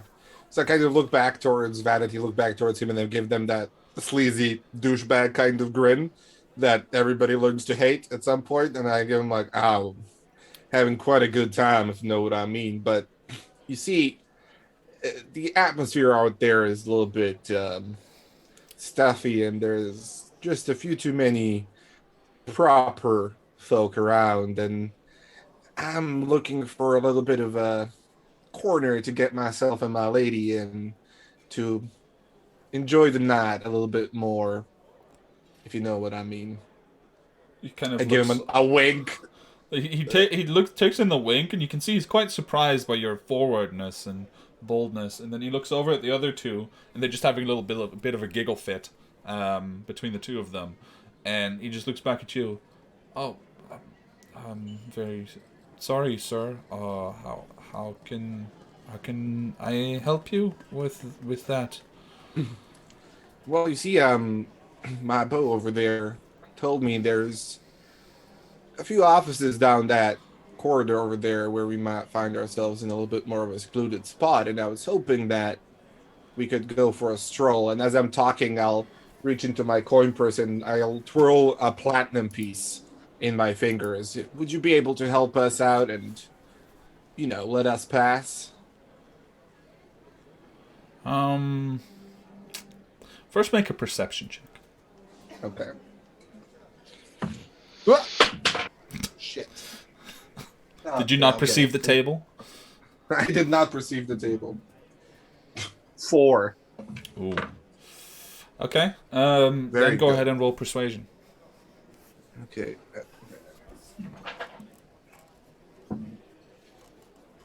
12. Okay. I'll use my inspiration already to re-roll that. Fair enough. Okay, that's better. 19. Okay. Thank you.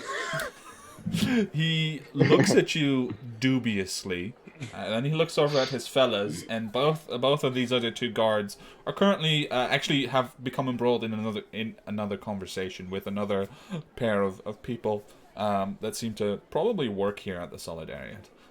So he looks back to you and he says, I'm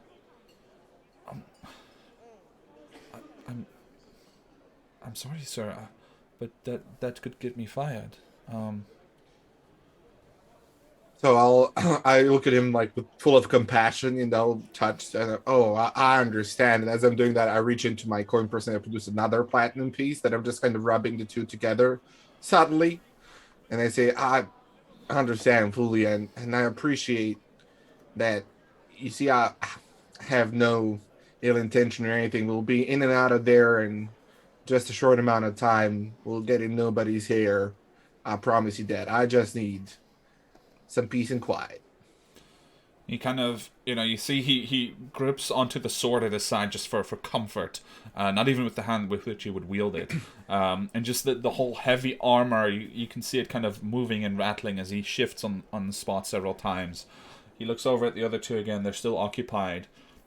And he just he's not good at subtlety, so he just kind of tries to hold out his hand like this really quickly, like, okay, give it here. I'll try and cover it up by shaking his hand very firmly and dropping probably the 2 coins with my other hand into a pocket or something. Okay. And tapping him on there to show that's where they are, bro. It's God, thank you very much. Of course, please feel free to find your lady's effects as soon as possible. And he steps aside and We'll just be lets but you a through. short amount of time, and I motion to Vanity come on, let's go. Okay, so she kind of hurries through, shoots him a smile, and the two of you disappear into the depths of the Solidariat. All right. So you do notice that as you round the corner also, there are guards stationed at other posts throughout the place as well.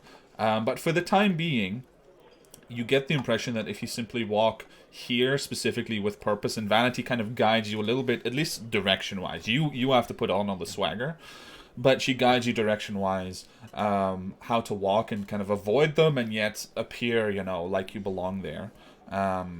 And so you guys... False confidence is the main Yes. trait of Jean-Jacques' life. Yes, so. absolutely, and especially at this point where there is a sort of assumption that if you are dressed like a party guest and you haven't, you've made it to here, that you have permission to be here.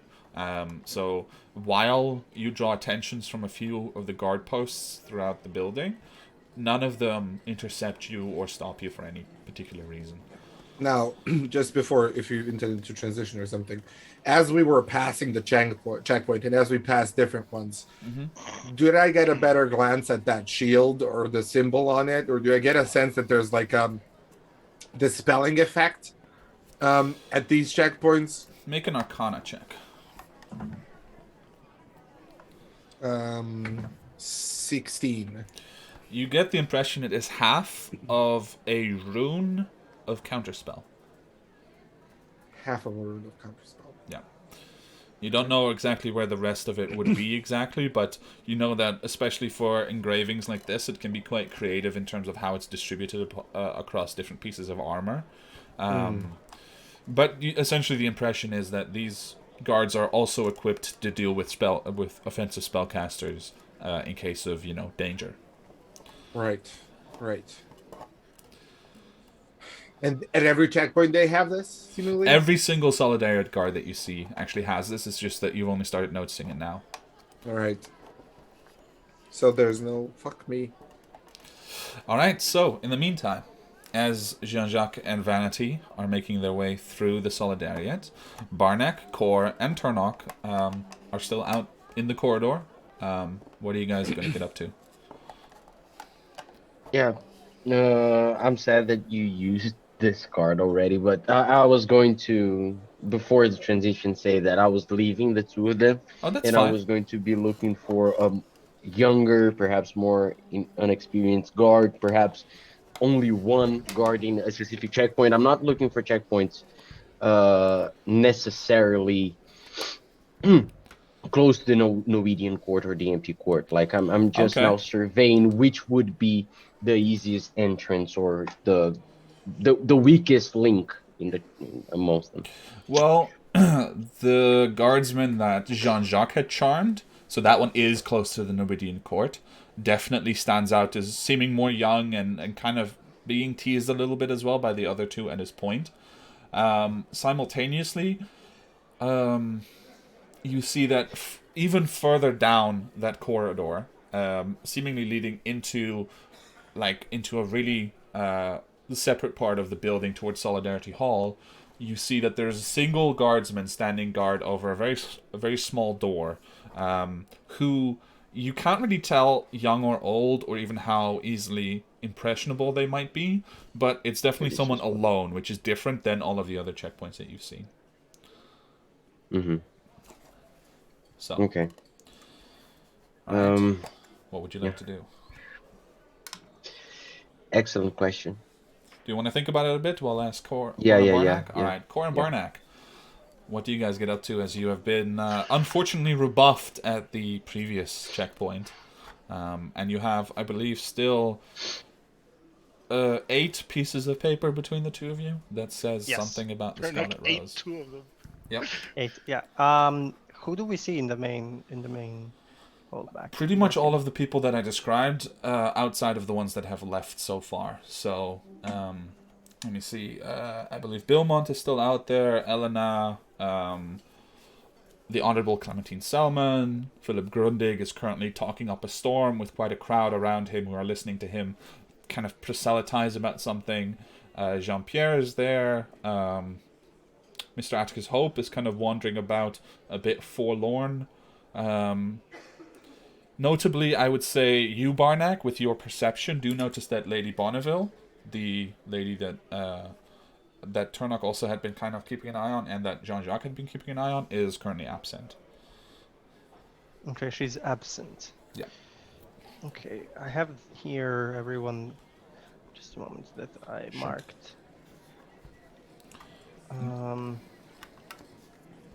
Philip Grundig. Yeah, it's a lot of people, I know. Yeah. And Philip Grundig is currently talking to. Just a crowd of what seems to be maybe one or two more important people, and the rest are just attendants and just generally, he's kind of on a rant sort of. But you do notice that Bilmont Sonorius is standing maybe 20 feet away and looking quite grumpily at Philip as he's having this rant before a crowd. Can we hear what the rant is about? Oh yes, it is absolutely about the ineffectiveness of both freelancers and black hats in catching his sister's killer. Okay. And Bilmont is turning a dark eye, stink Yeah, eye. he's at definitely him. not happy, of course, as the leader of the Yeah. Black Hat Commission. Yeah. But you've seen them together before, so it seems that they also have a kind of friendship. And you do notice that he's not mentioning Bilmont specifically. He's just ranting and raving and kind of letting his emotions out as much as possible. And he was one of the people that Storm said might be. Yeah. As you're watching, I'll say, and you guys are kind of trying to decide what to do, Jean-Pierre comes forward through the crowd and just kind of starts to talk him down. And you see people start to disperse over the next 3 or 4 minutes. And Jean-Pierre just puts an arm around his shoulder and they start walking together through the inner courtyard, quietly talking, not easily overheard anymore, but having a quiet conversation between the two of them. Jean-Pierre Chopin. That is right. Cora, in the meantime, by the way, anything you want to be doing or looking out for? You don't have to. I just want to give you the opportunity. No, I'm So many people. just sticking with Barnack for now. Okay. I will say, Cora, you are the only one out of your general group right now to notice that there seems to be 2 of these heavily clad Solidariat guards speaking with Lord Fennec.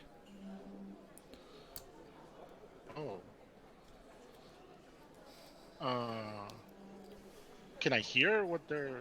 No, I mean, saying or you something? would have to get really close to actually overhear any conversation. The whole setup of this is that people can have private conversations pretty much anywhere. So overhearing requires like really active attempts to get close enough and stay unseen or unnoticed. I want to try to overhear what they're saying. Okay. In that case, make a general charisma check. And you're not proficient in stealth, are you? No. Okay, then Not just at straight up charisma.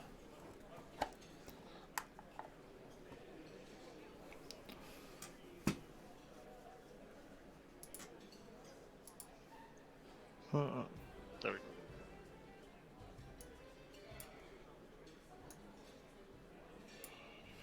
How much did you roll? go. 13. Okay. Remember to say your rolls out loud because the stream can't see. Oh, them. right. Well, 13. Alright, so with a 13, I will say you get relatively close, but you do get to the point of you have to kind of choose whether you want to commit more. You don't feel like you're necessarily unnoticeable. Like, the whole blending into the crowd thing, especially at an event like this, is more Jean-Jacques' territory. But for you, you feel like you might be discovered, but you can still choose to move on if you wish. Really, to overhear something you may overhear, but you will probably be noticed before it's all over. No. If since I see that I'm not being too successful doing that, I just go back and I'll tell Barnack about it. Like, hey, Okay. Barnack, I saw those 2 guards, that- right? Talking Yeah, to two, Lord two, two soldiers. Beyond them, you couldn't see anything because they were kind of blocking the seating area that Lord Fennec was in. Wait. That's. We can. We can talk to Lord Storm. Let's go see what they're talking about. Maybe he has more information for us. And maybe he can get us to know these guards, and maybe they also guard one of those checkpoints. So we got like way in. So let's go. Okay, let's go. So Alright. we'll just We'll approach. approach them. All right. You approach them, and as you get closer, you see that they are not alone, but rather that the person actually speaking with Lord Fennec directly is the lady. Let me grab her name here real quick. So many names. The Honorable Clementine Selman. So one of the women that you were told to look out for, or one of the people, not women, that you were told to look out for, is currently in direct conversation with Lord Fennec. But as you approach and get close enough to actually see this, the guards kind of turn first to block you, but then there's a cough from behind, and they part ways. And Clementine gets to her feet. She looks over at Lord Fennec and simply inclines her head, and then gives both of you a very particular look, especially Core gives you a very particular look, and then moves past you, and she and the soldiers begin moving off. What sort of look like? Make an insight check. Is she not part of any of the 15. committees? Because I'm having trouble. May I also try to? She is Gauge part of her. the Judicial and Ethical Standards Committee. Oh, okay. So I Commission, just didn't sorry. mark her. My bad. May I gauge what kind of stink eye she's Sure, given you us? can also make an insight check. And Core, what was yours? 15. 15. Okay, 15 for In Core. total 16. 16, okay. Both of you, this one is a bit easier to read, but also because she was making it kind of obvious. She has a particular interest in Core. She was definitely looking at him. And the impression that you get, the way that you can read it, is that... how do I put this? She is suspicious towards Core. Like, the way that you would be suspicious of someone trying to screw you over in a business deal, perhaps. That is definitely what you're getting from her here. Okay. And I haven't met her or anything before. No. Not in the slightest. Okay, I'll just look at that stink eye and like shrug, like whatever. Like, Yeah, I mean, it's a look right in passing, so she's gone before you can give a reaction. yeah, I'll be like, whatever. I won't pay much attention to that. Okay. In the meantime, Turnock and Jean-Jacques. Let's go with Turnock first, since you're still, I think, in the middle of something. So,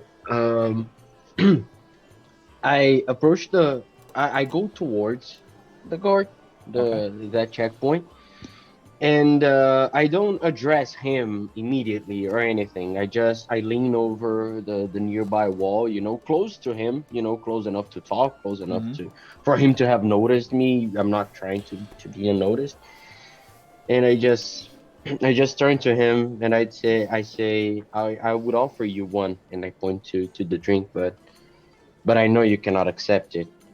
Trust me, I've done this dozens of times already, and people are pretty strict when it comes to, well, festivity celebration, especially when it comes to royalty. And I lean a little bit closer. I know there's no royalty here, but it's exactly the same thing. You can see that they square up their position a little bit just to stand more firmly on the ground. And the arms go to the side because, with the armor, they couldn't necessarily put it behind the back, but you get the impression that they want to kind of take that position if they could. And they look over to you, and you notice, just from the general build, it's a very powerful individual. But as they look over at you and you hear the voice, you get the impression this is actually a woman. And she looks over to you and she says, "That's all right. I don't need to drink when I'm on duty, as I'm sure you can understand."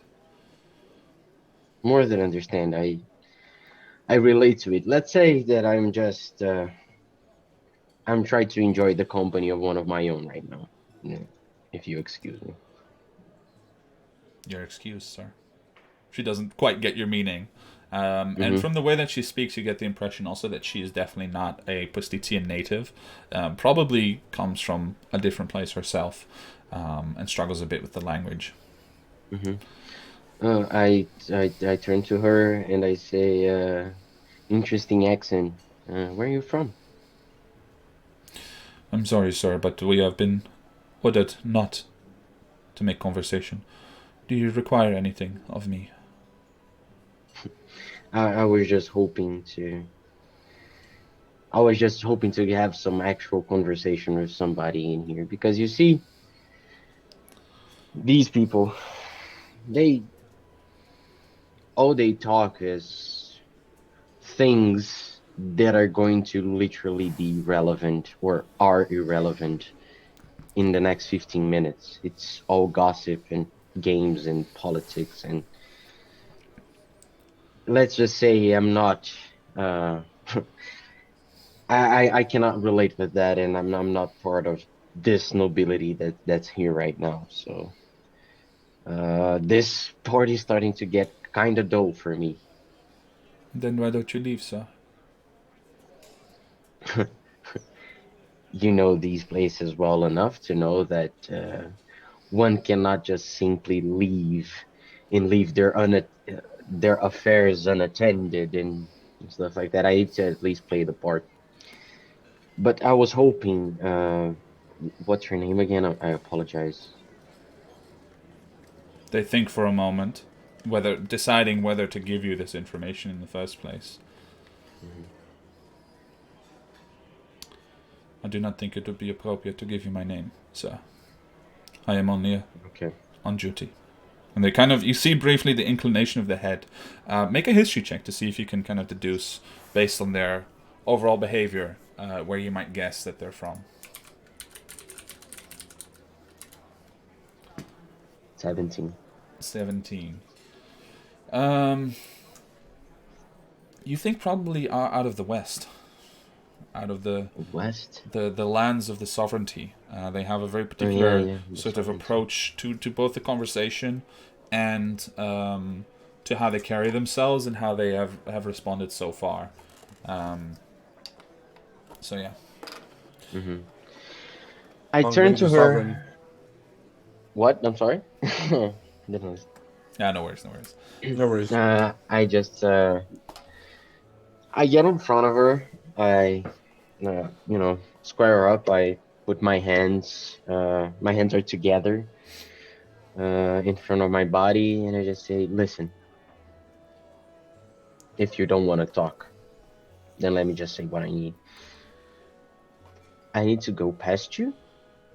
Um, and if you're not the kind of person to allow me to go through for whatever compensation that it may require, I'll turn my back and you forget that I mentioned that to you. But if by any means there's something that I can do for you that will grant my passage, I'll be really, really glad. She I holds do up a have. hand to stop you. Mhm. So, I am more than familiar with the intricacies of these politics, which you claim not to play, but I can see that you do. I have no need of any money that you can offer, but I require only your promise that you do not go through this door with ill intent towards anyone at this party or the Republic. Oh, it's not my plan to cause any harm. Can you roll a persuasion check for me?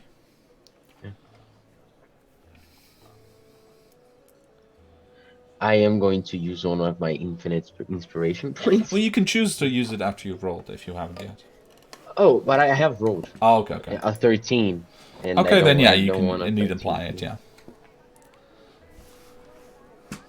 Well, then you 13, leave me with 13. no other option. I do have another inspiration point, but I'm gonna. No, it's okay, it's save okay. this. Let's go with this, okay? So as you say this, and she stands before you, you can see she kind of stands up straighter again, not quite planting herself as your obstacle necessarily, and she looks at you. She removes her helmet, and you can see the dark complexion of a half elf out of the west. Somebody who's definitely grown up under a hot desert sun, and she places the helmet on the ground. She's very meticulous with everything that she does. And then she removes one of her gauntlets, very heavy, tucks it under the arm and produces from her side a small dagger. And for a moment you think like, oh shit. But she cuts into her hand and then she offers you the dagger. Okay, Looking yeah. expectantly at you. Yeah. Do I know what she's doing at this point, or no? I I would have say no with your idea. history check you can guesstimate something of a swearing of some kind. There are definitely cultures that have more physical approaches to giving your word, which may be something that So she's yeah, steering yeah. As towards. I grab the dagger from her hand, Okay. and I just say,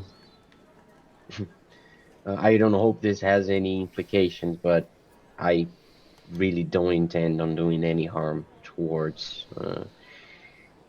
people or your system. And I say system kind of trying to still understand, and I make a small incision in my hand. Okay. She accepts the dagger back. She briefly goes to wipe it off before realizing, no, that's not going to work. So she just puts it to the side. She extends the hand which she cut. And, she if you had any doubt, she instructed you to cut the same one so she could, shake your hand. And she takes it and she says, I am Faria of Hesparbad. You have sworn to me to do no harm. I will hold you to this promise. She shakes it once, lets go, and she produces a small, very nice cloth with which she wipes off the blood from the dagger first, and then she binds her hand, and it goes back into the glove. She puts the helmet back on, and she steps aside. Yeah, as I pass by her, I just say thank you very much, and I'm a dragon of my word. And I just would you kindly ping to me where I am Oh right yeah, now? sure. So you're going into the corridor here on the west part, This? near the petitioner's court. You're entering into the hallway that leads towards Solidarity Hall, but also towards Casimir's crown. Yeah. So yeah, I'm heading in. All right. Yeah. All right. I would suggest we have a 5-minute break. Just bathroom breaks Yeah. and that sort of thing. Get water, and then we'll continue on. But please feel free to continue role playing, talking, because I know that Jean-Jacques, not Jean-Jacques, that Corin Barnack might have something to talk about, and I'm also interested in learning. Jean-Jacques will arrive at the office soon, and turn out where you want to go as well. So let's take a minute. Sure. I will be right back. I just need to use the bathroom. So Yeah, me too. uno Just same, segundo. actually. No, okay.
I at least have for the people who attacked, but I'd like to hit up the offices of Tovet, because they're right next to Elena's, if I remember correctly. The numbers are gone, but I feel like that's around. Well, you can 32, still see the what was numbers it? in your handouts, remember? Oh, right. Right. Let me see. Yeah, so Elena's is 32, That's right. and then Tovet's is like 36? 7 or 8? 37. 37. So Yes. that's really close by. I could easily do it. But both the foreign offices is a huge thing, and I think it would be super weird if I were to go that way. Fair enough. Because Elena's off. I don't know. I mean, it depends on if there are checkpoints over there, but I would imagine there are. From what you've seen, most of the places where corridors intersect. So, for example, also from Elena's office towards Tovet's office, also there's a guard standing like in the central hallway before both corridors, just kind of keeping watch, making sure that people are, if people are passing through, that he sees who it is and stuff like that. Yeah. So yeah. Yeah. And do they keep eyes on the corridors themselves? They do seem to be briefly checking them sometimes, but they're overall, at the moment, quite relaxed. So, I will express this generally in the idea that you are currently at tension level 1 out of 5. So currently they have no reason to be upset or worried, but if you consecutively take actions that draw ire or attention in any way, it will stack up until you reach the next tension level, and that will have consequences for the way that people are behaving throughout the Solidariat. Okay, cool. Well, I am cool. Christ. Are we at Jean-Jacques then? Yes, let's go to Jean-Jacques. So Jean-Jacques, you are... Jean-Jacques, you also mentioned the core thing that you wanted to check with Kevin. Yeah. Oh, right. So, Kevin, I would like to give my once per level player inspiration to Carlos. Okay. Very cool. My friend is demented. Play. Very strong choice. Okay, very good. So, Carlos, you gain an additional point of inspiration. It's been cumulative so far in many, many great moments, but I think it's a proper send-off for our friend here. Yeah. At least the time being. It is very cool, yeah. Absolutely. All right, so with that point inspiration given, Jean-Jacques, you are currently walking with Vanity in tow, and you make it pretty much without issue to Elena's office. You also find that it is relatively easily unlocked. The heavy security detail here, plus the fact that there's not a lot of sensitive information just being left around, lying in offices like that, means that there's not that much security preventing you from actually entering individual spaces. It's more entering the place as a whole. Okay. So, inside you do indeed find, tucked right around the corner, the great satchel, the haversack, in which all of your items are stored at the moment. I just look at the huge ass thing that we brought in and I'm like, fuck me, there's no way to get this out. It's pretty big. You could theoretically still carry it on your back. It would just completely not mesh with your outfit. Yeah, it would just be, I think, super weird as well for me to just carry it around the fucking place. So I'll kneel down and go into it to retrieve my poison, but as I'm doing so, I'll look towards Vanity over my shoulder and be like, so how you been doing since you came back? I noticed that you had, because I think you said this, I did notice you had a limp. Is everything all right with you? She has indeed been leaning more heavily on you, which I probably should have noticed earlier, or mentioned earlier, but she has been... You mentioned it last session, so... Yeah. No, but she has been leaning more heavily on you, but that has also been the main way that she's disguised it so far. But she does indeed have a slight limp, and she just furrows her brow. She says, I simply fell. Pay it no mind. I was being clumsy and a little bit drunk, but that is what friends are for, right? Not the friends that you want me to stay away from, but just my friends. On the other front, I have no news. They are pretending that I do not exist. Well, I can imagine it's been somewhat inconvenient for them to explain to themselves how you reappeared while the rest have been. Like, he kind of remembers back to the bodies flying apart due to his lightning. Yeah. So, well, you know what happened. Do I get a sense that she's telling the truth? Feel free to make an insight check.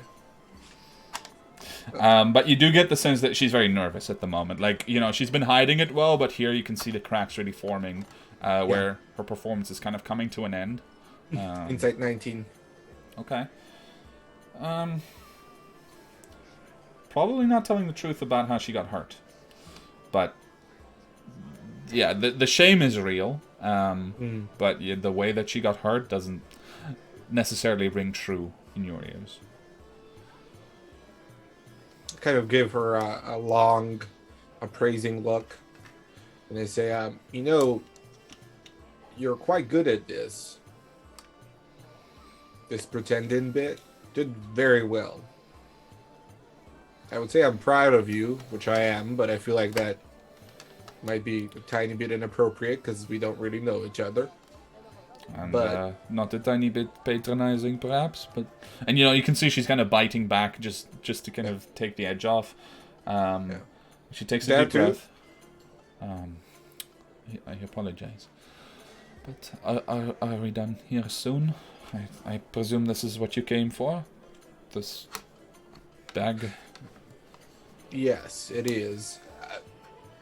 While we are almost done, I have a question. Do you know much about these intersections and the protections placed upon them? Or anything at all? Do you know what is the nature of the protection? Will any magic, let's say, be removed if one were to walk through? No, that should only be the special protections that they have added around the equinical grounds properly. It is always on the outside usually, so that people simply cannot get in. It is very expensive to maintain these protections. So, as far as I understand, they only maintain them in the places where it is most strategically viable. Of course. And if I remember correctly, she used to work. She works in the is it in the tax ministry? No, she works in the. Let me check here. Funnily enough, she probably she works in the Foreign Affairs Office. She also works in the Foreign Affairs Office. Yeah. Okay. She's a clerk there. Right. Foreign Affairs Office. Yeah, that'd be I'll ask her then. I'll ask her then. Oh, I see. I have an actual question about your place of work. Do you know Vista Nendorius? Nandor. Sorry. That. Why would you do that? Vista. Vista's a bit of a prick. Why? I don't. Well, I have reason to believe they might be connected with an event that I'm investigating. Okay. It's a she, correct? Let me check. I feel like Vista would be. We can use they. It doesn't matter. It's they because it's a genasi, I believe. Oh, okay. So gender. All right. Yeah. So, have they been acting differently as of late? Perhaps boasting about things they've done, or has their station improved suddenly and without much reason? That's a natural one on the history check. Oh. She kind of thinks for a moment and she folds her arms. She starts looking roughly in the direction where, the Foreign Office would be if, you could look through walls. I cannot remember. I think so. There are definitely... I remember Vista has been getting gifts as of late, but I thought perhaps a lover or a close friend. Interesting. I don't know. That is the only thing that comes to mind. Right. And working here, you know it intimately. Would it be strange if you were to, for example, right now, take me to the foreign offices and to show me around as an interested party in your life?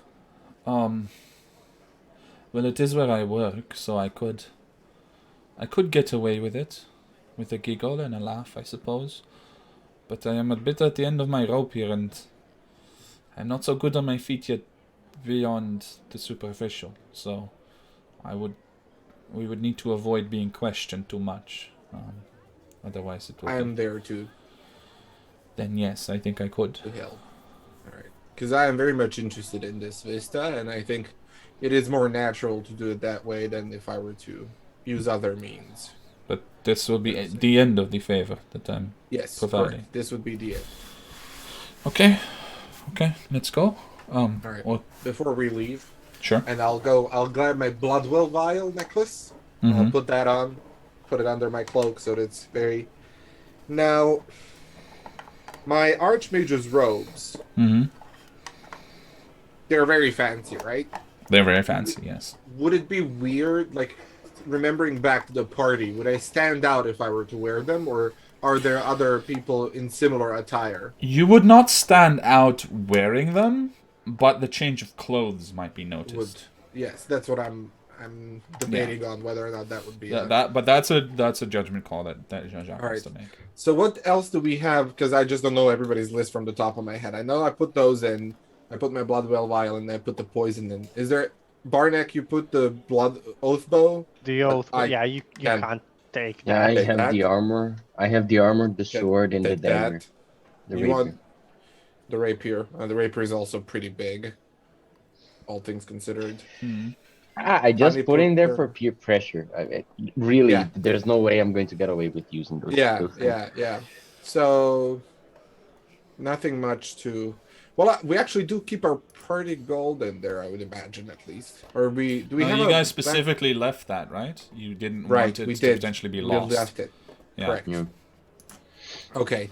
Well, then I won't. I will look at it forlornly and be like, I hate leaving this there. But I will try to find. Maybe I will put it behind the desk of Elena's desk or something, so that when she inevitably comes and finds it in the morning, it's not right. I mean, we'll see whether or not I'll take it out at a later stage. Okay. But then I'll look at. All right. Identity. Where do you go? So you hide the satchel, and I presume then you start making your way along with Vanity towards to the foreign space. the foreign office. Okay. In the meantime, since Kor and Barnack, you two are the ones that are furthest away from all this action, in the restricted areas. What are you two up to as you're near Lord Fennec at this point? We're gonna talk to him, right? Yeah, we're Okay. going to talk to him first. You can see he's looking a little concerned as the two of you appear and the other one disappears. Who disappeared though? Was it Grundig? The lady. No, the lady. Yeah. Right. Sorry. Right. Lord Storm. Oh, yeah. Why looking so worried?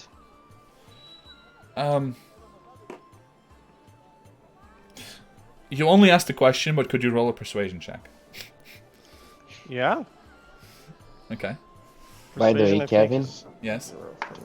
11. I don't know if we said that, but I got another inspiration. did. No, I was not the one with the lowest inspiration count. I'm No. sorry. Oh, It said that lowest. I had, Sorry. Yeah. I the thought lowest. highest. I read highest. That's why I said Turnock. No, yeah. I'm not getting three again. Apologies, Space Boy. All right. What was your insight or your persuasion? 11. 11. He bites his tongue and he says, it's nothing to worry about, just potentially a little bit of bad news. Have you been able to find out anything in the meantime about our contract? Possibly, but what's bad news? Oh, it's nothing to concern yourselves with. You can tell us though if it's It's politics, Barnack. I would love to tell you all my woes, but we don't have all night, and frankly, most of No, them you cannot but- help me with. But Seems the we'll... lady didn't like me. But Well, I mean, you are here to protect me potentially from her, right? So maybe that's Yes. because she doesn't like seeing that I have protection, and for my lady wife as well. Where is your lady wife? She's like sitting next to him. Aha. No, okay. Yeah, no, I'm that's right like here, she's there. She's there. Okay. Okay. Well, we will continue our investigation, but we wanted to ask you, did you talk with Philip Grundig tonight at all? Philip? No, I have not spoken to Philip Not yet. tonight. Okay. Okay, just curious. Yeah, we will continue our investigation then. Very And if good. you do get anything that you would like to share with us, please do so. It helps with investigation. I Helps will. knowing everything. I will. Okay. Good. We'll see you later, Lord Storm, then. Very quickly, hopefully. He nods his head and just lets you go. Seems quite eager to see you go at this point. Or Apologies. I don't think I don't think anyone likes us in this party. I don't understand. Like, why wouldn't they like us? Everyone just keeps looking at you and me and us. What?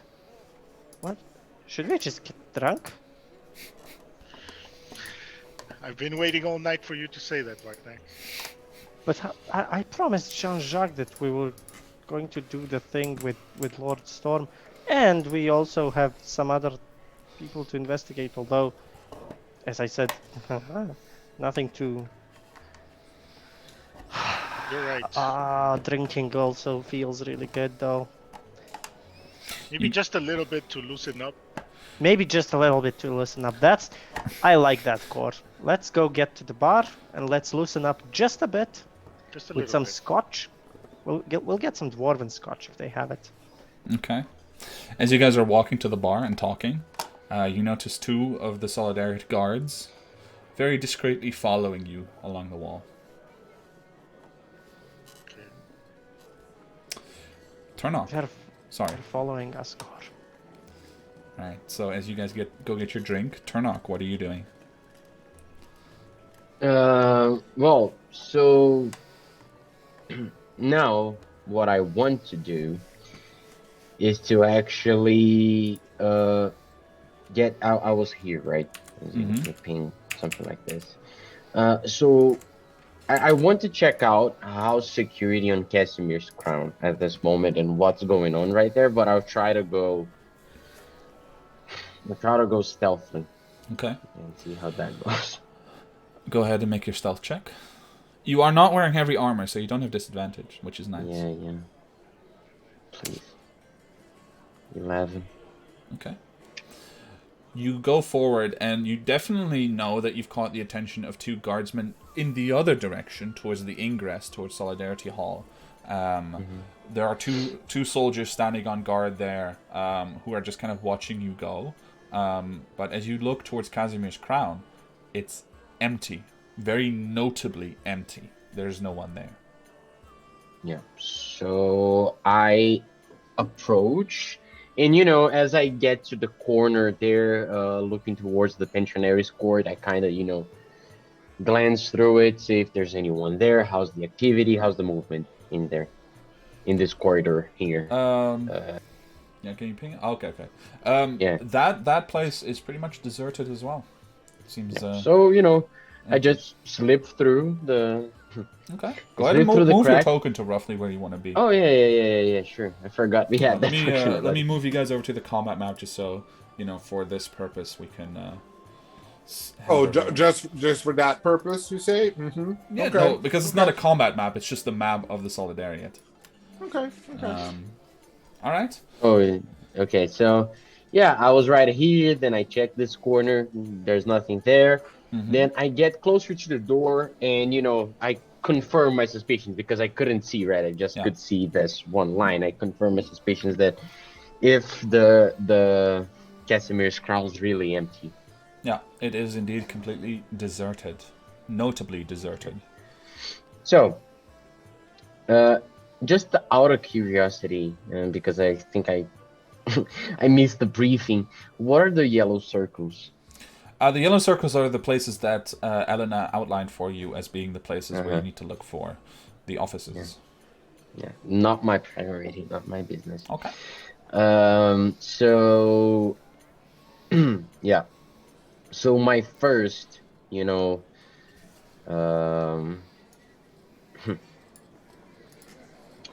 So my first reaction is to actually go. I'm going in, and I'm going to stay close to the walls. Just out of precaution. I'm not going to, straight across the center of Casimir's crown, because if somebody gets in, I want to have an opportunity at least to try something. All right.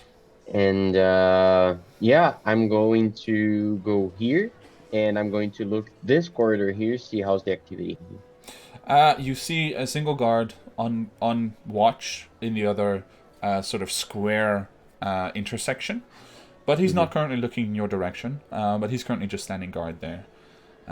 Before we continue, sorry. Yes, okay. Before we continue, Jean-Jacques, as you and Vanity are leaving the offices and moving upwards, in tandem with Turnock and where he is now, before you actually enter into the next corridor, in fact, you're quite a ways back still, you see two figures flanking a third who seems more important, and recognize the Marquis Falconhouse. Moving westward. Yes, you see him. Moving westward within the Solidariat. And westward, which is why as in... Westward as in past the Ministry of Information. No. Up. Sorry. I should have said here. Past the Ministry of Information, yeah. Alright. So this is where Turnock will see him soon as well. Okay, so I haven't seen Turnock yet. No, you haven't seen Turnock at all. Like, you guys are moving up, right? You're going towards the office where Vanity works. So you're actually moving in that direction, and you just stop to not attract attention, and you see the Marquis moving past you. And then you can decide if you want to follow them. At the same time, Turnock, you hear footsteps coming from the north of you, which in this completely empty space, you realize there's not even chatter outside of what you hear from very far away. You also hear footsteps of several people, and just peeking up out of Casimir's crown, you see also the Marquis Falconhouse walking past there. Yeah, so, I just give a step forward. Okay. And I'm, currently hiding here, just outside of Casimir's crown. Okay. That is very possible. You are closest to the office of Tovet Karen, if you wanted to investigate that. Yeah, but am I able to slip past the guard? Well, he's not, looking in your direction. In fact, he seems to be mainly looking in the other three directions, because seemingly he is expecting there to be somebody else in Casimir's crown watching that place. So this is the one place, where you're coming from, that he's not actually looking. Yeah. Well, so... But I heard Falconhouse just getting into Casimir's crown, right? Or no? No, not into Casimir's crown. He's up here. Look, I'll place the token. Oh, okay. So I will investigate. Yes, since I'm here and I haven't located him yet. So. All right. So you go there, and in the meantime, Vanity and Jean-Jacques, you get to the northern corridor. Do you decide to go left or for the office after all? So what we know of this meeting happening, what Turnock and KO have told us, is that representatives from the Ostortian court are meeting with somebody from the Republic regarding the crown and the heir, right? Regarding the heir. The crown is not actually mentioned in this context. Okay, that's what I'm trying to figure out. So it's regarding the heir has appeared somewhere or something. That's what we know. Yeah, and the story that I told is that, it's most likely, not an heir that came out of nothing, that most likely not an heir or something. Hold on, like out that. of thin air?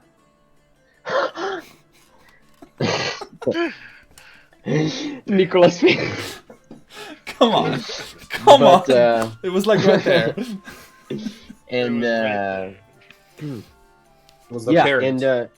and the crown. The thing is, this meeting specifically is not related to the crown itself, but I know that the Marquis is in possession of the crown. Of the crown. That is right. Yeah. Correct.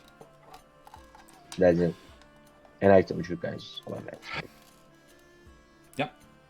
So, We come to this intersection, and I turn to Vanity. And I say, you know what? I think you've done enough, and I plan on taking a detour. So, if you wish to leave, I understand. I would just urge you to wait a little bit, and then go back towards the party. let's see. That's a natural 1 on courage. She pauses for a moment, and you can see a visible relief wash over her, and she extricates herself from your arm and just kind of steps away. Yes, please. Thank you. As Good she luck. turns to leave Mhm. and says that, I'll just say, one more thing, Vanity. If you ever get in trouble to the extent that you fear for your life, don't be afraid to look for me. I've been known to provide opportunities for those that were in such circumstances, and just don't be afraid to look for me. All right? Oh, okay. She just kind of hesitates and then begins walking back, getting a little more confidence in her gait as she walks. But not saying goodbye, not any thank yous either. She just goes. Just nods to himself, then adopts a pose of a person that is right where they intend to be, and there is no doubt about them needing to be there, and then walks after the Marquis. Okay. Stealthily, as much as possible while All maintaining right. that. So go ahead and roll a stealth roll, but with your... are you proficient in stealth is my question first. I am. Okay, so roll a charisma check and add your proficiency bonus. So essentially just my persuasion check. Could be, yes. But it's your social stealth, let's say. Yes. Okay. 25. Okay. He owns this place. Yeah, with that, you walk around as if you're the king of Plastizia at the moment. This is my house. In the middle of your street? Okay. But you enter into the corridor and you begin to walk after the Marquis. Turnok, you've entered Tovet Karen's office, and I should say Karen is the intended pronunciation. And go ahead and make an investigation check if you like. Yeah. Going through his desk, I just go through the shelves. I'm guessing there's some books. I'm just checking the place out, see if anything stands out. Yeah, definitely. I'm gonna use my infinite inspiration. Yeah, I'm gonna up the price on that for the next sessions. Yeah. People are hanging out in our chat too much. These crazy people. No more viewers allowed. 17. 17, okay. With a 17 on your investigation check, you start to go through most of the office, and you find that there's horrifyingly little interesting information there. In fact, it seems just to be a government functionary. You do find in Tovet Karin's desk a signed order, of which she seems to have been drafting several, by all the members of what you know from your information from Lord Fennec, to be a signed order of the Budget Appropriation Committee allocating additional funds to the Minutemen Irregulars, which are a new army unit in service to the Republic, seemingly with the intent of getting them ready for combat within 6 months, as well as additional money being spent on mercenary groups, which are immediately being deployed to forts in the north of the Republic in the wastelands. In addition to that, among these papers, you also find a single handwritten note, which is not in the handwriting of Tovet, who you can recognize her handwriting by most of the papers here. But that note says, intelligence has confirmed an action is needed. Information's already writing press releases. Expected first contact in 3 months. This is a note in her This desk. is a note, just literally ripped off a piece of paper, and someone scribbled this on I take it. So the note, I will also actually share it in our chat here, but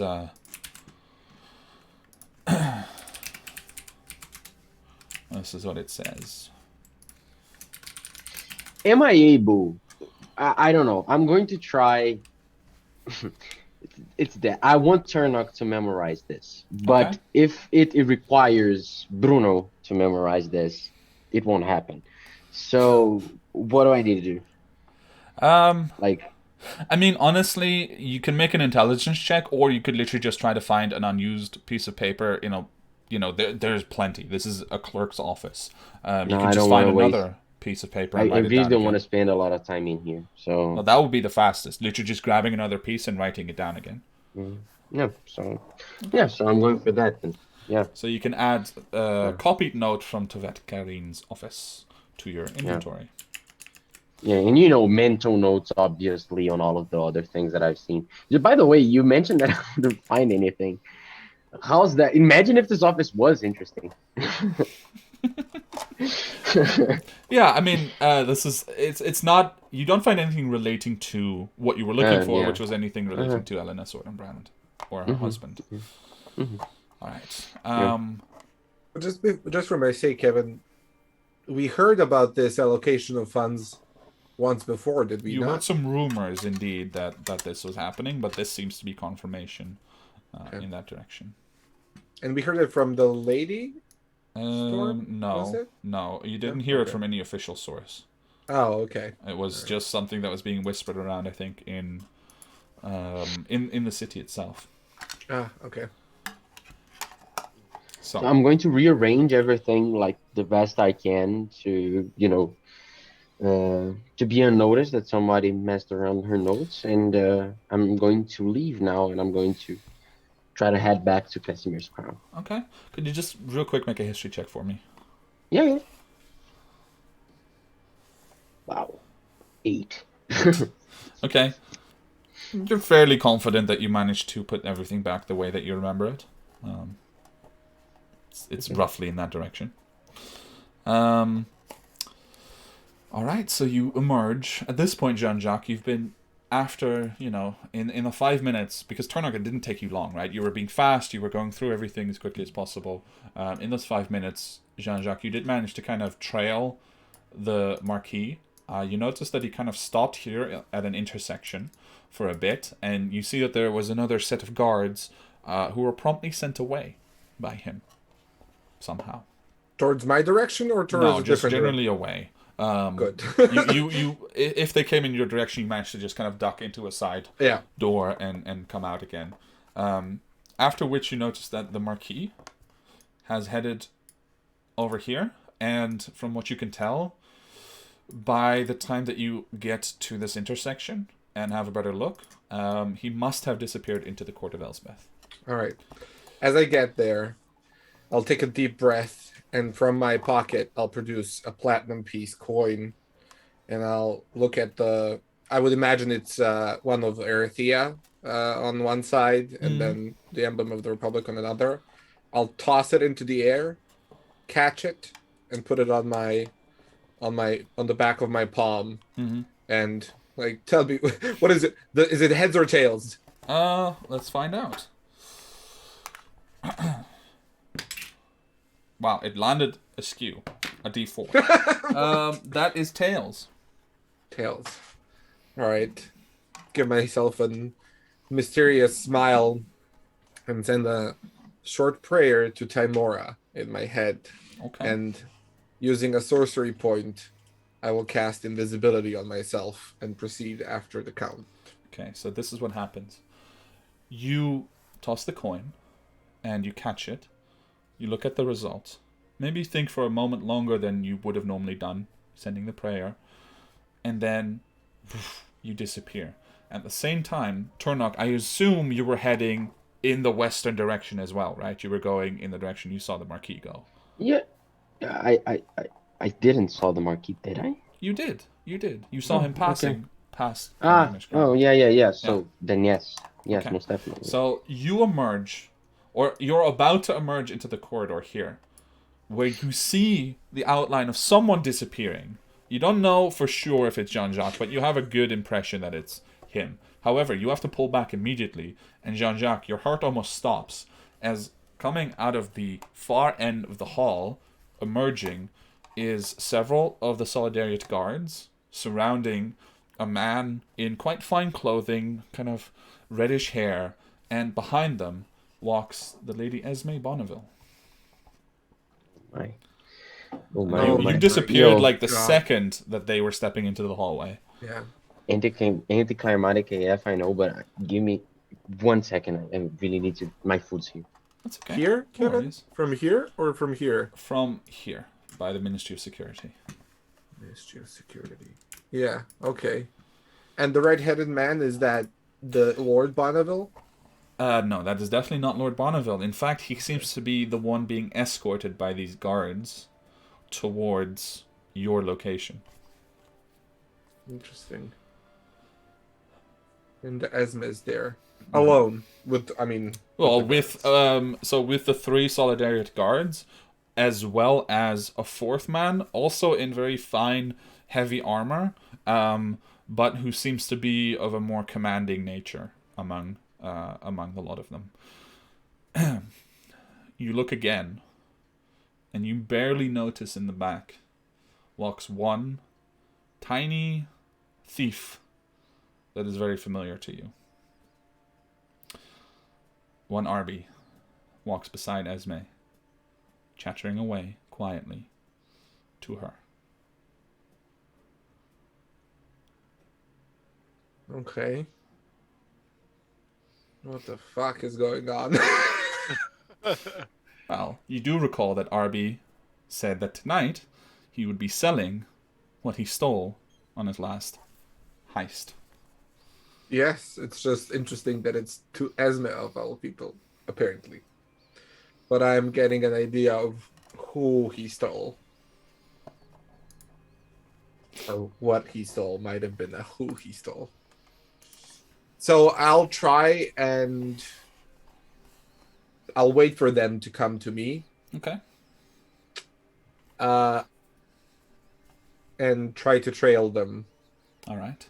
Unless something super bad happens to me when they arrive. No, that's okay, because as they're heading in your direction, they actually stop about 70 or 80 feet away and turn towards the court of Elsbeth as well, but approaching it from another side. There are obviously multiple entryways into this court, and they are entering it from a different side.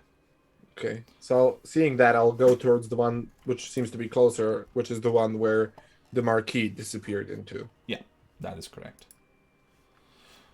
Okay.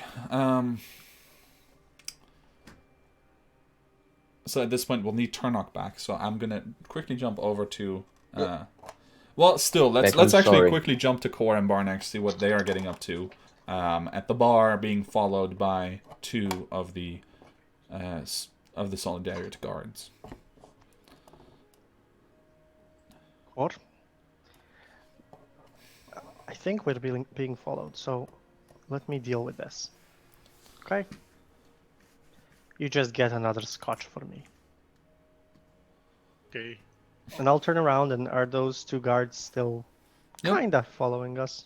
They are definitely following, yeah. They're not super secretive about it either. They're just kind of... I'll look straight at them and approach them. Okay. And I'll order 4 drinks. Okay. Not a problem. So yeah. Excuse me, gentlemen. Yes, sir. Did I do any transgressions tonight? Not to our knowledge, sir. Why am I being followed then by 2 such important guards? The one that you're speaking to kind of looks over at the other one, removes the helmet, and you see a relatively squat human looking at you, and he says, "No particular reason, sir, but it seems that someone higher up had a tip that you might be in some danger. So we've been asked to keep an eye on you, just to make sure that everything goes according to proper etiquette and nothing goes wrong tonight." An ambassador being in danger. That is right. You do know who I am. I have understood that your name is Barnack Stoneheart, and that you're a freelancer. And what else? I have understood that your name is Barnack Stoneheart, and that you're a freelancer. Freelancer. So your higher-ups didn't tell you that I'm also an ambassador here on official business. He just stares at you. Yeah. Who is your higher-up, if I may ask? Because, as we know, I'm here drinking with an acquaintance, and you do see that I am in no danger. Sir, we are very happy to see that you're in no danger, and we will not interfere in your business at all. We will not overhear. We will not be seen or heard in any way, but we'll be close by in case there's any trouble. That's all. Okay. But so you will be responsible for my safety. That is correct. Good to know. Very good to know.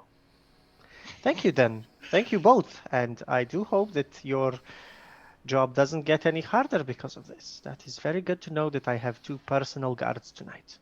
Thank you. We are happy to serve. If I were a guard, it would be alarm bells in my head right now. They're like, They are Like- very stony, but the helmet comes back on, and you turn back and you see Cora sitting at the bar with 4 drinks in front of him. I believe Dwarvish Scotch or whiskey was requested. 4? I mean, 4's fine. Yeah. No, but not for us, Bardak. So we can give to our friends here that are following us, and so Oh. they're more relaxed around us. That's a good idea, Cor. Maybe you should go talk to them next. Yeah. Because they are here to protect me, as far as I heard. Oh, That's to what they protect said. you. Yeah, that's what I said. From They're- what? I don't know, from maybe some danger. I don't know. I don't they know, know? Cor. They don't seem very smart. They don't really seem very intelligent to me. Okay. Anyway, so we have 4 drinks. Yeah, let's go find. We need to do our contract though. Yeah. Don't we? Let's Let's find. Yeah, let's start with who should we start with? Should we start with who's the closest to us from 5 people that Well, are- I will say this. Perhaps not the closest, but as you're looking around trying to decide who to approach, you hear a commotion down the hallway. And you kind of have to move over to have an actual look. But you see Philip Grundig again, this time drawing attention because he's getting into a bit of a physical altercation with one of the other party members, just having a huge fight and shouting match. And 2 of the guards kind of are standing by, but aren't, 2 other guards, by the way, are standing by, but aren't interfering just because their tactics would probably be very heavy-handed. But at this point, Bilmont comes forward and starts trying to talk some sense into him, just like, "Calm down, Philip, what are you doing? You're not... Just calm down and have a drink. This doesn't need to go this way." But he's just completely lost it, and he's just, shouting about his sister and about the system and how it's all broken and these damn nobles. And you notice that the person that he has by the collar probably is a nobleman as well, a bit of an older gentleman. He's trying to push him away, and after half a minute or so, Bilmont just looks over at one of the guards, he nods, and one of those guys just strides in. And I mean, this is a force to be reckoned with. He just immediately, without effort, pushes the 2 aside, apart from each other, and then just restrains Philip without too much issue. And Bilmont nods again, and they begin escorting him off of the grounds. would you say that the guards did this begrudgingly? Yes.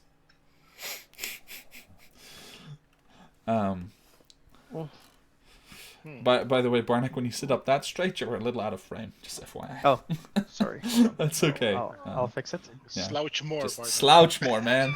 That's how a proper D&D player sits. We don't need no good posture here. Yeah, There. exactly. Better? Yeah, no, it's good. It's good. I'll fix it in a minute. Okay, Yeah. so Philip Grundig is off the grounds. Currently being escorted off the grounds, yes.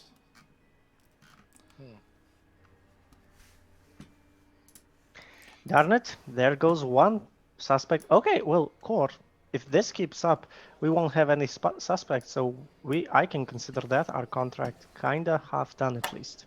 Let's go find who else will be getting kicked out. But yeah, is there anyone around us that we can talk to from the 5 people? Pretty much any of them you could choose at this point to speak to, outside of the Honorable Clementine Selman, who is not near you. And Esme Bonneville isn't here. Esme Bonneville is not there either. Yeah. Okay. Let's go. You know what, Core? I think the best part would be to just go and talk to Elena Sordenbrand first. Okay. We know her, and we can just ask her things.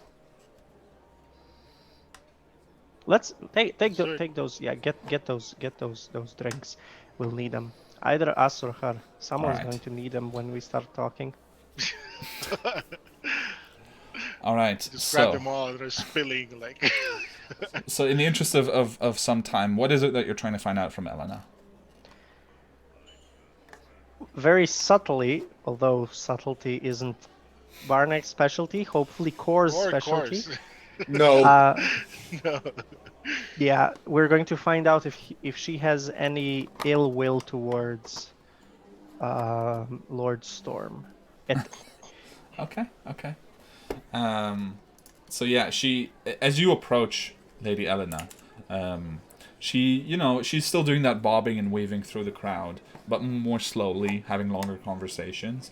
And when she catches up with you, she stops politely and begins talking, but immediately under her breath she kind of asks, "And have you found out anything?"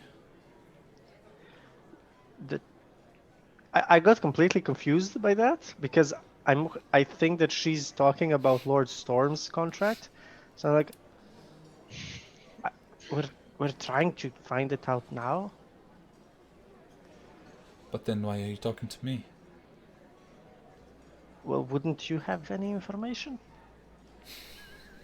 So dumb. Okay. She just glares at you. What are you talking about? I have already provided you with the information that we have. Oh, no. Mr. Jean-Jacques is on that one. And Mr. Tarnock. And They are all of currently- you Yes, are but being they are paid. currently... Yeah, but they got inside into those other area things. We couldn't. Do you see the 2 guards behind me? Yes, being- I have noticed. Yeah, they're being suspicious of us, so we Following have us to around. play the part of people that are not investigating anything, if you know what I mean. Very It's well. a diversion. That makes So sense. we just came to mingle here with you and Of course. just talk. I'll hand her over a drink and one to Barnack. She takes it a bit reluctantly, but you can see she won't drink it. She's definitely keeping her wits about her as best as she can. But Miss Sordenbrand, I also had a question that I couldn't get before this. Well, I could have, but I forgot. What do you think of of Lord Storm? Lord Storm. I'm sorry, who is he again? Can you point him out to me? I don't really. Jean-Jacques told me pointing at people is bad, so I'll just tell you he's a. And I tell her who he is. Okay, yeah. She looks around a bit. I cannot say that we are very familiar. I have seen him at times, of course. We are in the same line of business, but no, I do not know him. Why? Okay. Just a hunch. About? Oh, several things that probably for now are only important in my mind, but as investigation goes forward, I'll be able to deduce more. And I take a huge gulp of that scotch, like looking at Core, like Roll a deception check, please. Wait. Is this lying really? Because for like, He is Why not? concealing what she's asking after, so I will say it's a I lie. agree. It's just, I'll use my inspiration for this. Okay. It's 13 for now, but that's 12, so 13. She just frowns at you, Barnack, and she says, "Well, you'd better get back to work, because those two do not mean good news. Someone has taken an interest in you, which I believe I requested you specifically prevent. Regardless, please be quick about this." Yes. Do you have any advice what to tell them so they don't, so we are not Lady Sordenbrand, my friend here and I, we are not usually good at these social situations, these big gatherings, and I think you've already seen that. I know that's hard to Jean-Jacques? believe, but Yeah, Mr. Jean-Jacques, on the other hand, he's very good. But the two of us, we can act as a distraction at least. But if someone has taken an interest in us, is that a good thing or a bad thing? If the interest includes two Solidariat gods watching over you, the interest is very bad. Darn it. Okay. Okay. So at this point, let's move back to Jean-Jacques and Turnock. So Turnock, after seeing this and, hiding in the corridor, do you then go to follow them as well once they have moved past the place where Jean-Jacques disappeared? Oh yes. Have I connected the dots already that Miss Bonneville is the same person that I the think other so. I person? think you guys had briefly Okay. covered that together. Ah. So yeah. Yeah. So yeah, I am going to follow definitely. Okay.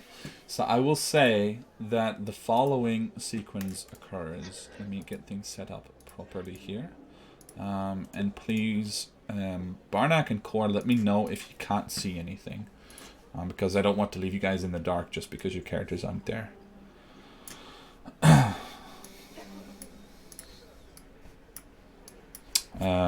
One moment. Oh, shoot, I need to assign one of your characters. Yeah, you won't be able to see anything, right? yeah, it's a black. Yeah, okay.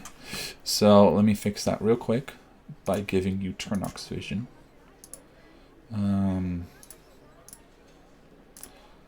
Barnack Core and... Oh, we're using dynamic fog. Okay. Let me not move them. Yeah, no, that's okay.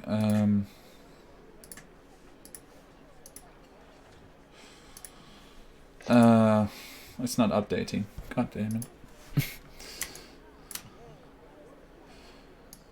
Okay. I see Turnock's token now. Yeah. 1 second. Let me make sure. So dynamic lighting always screws me over because it's supposed to show everything.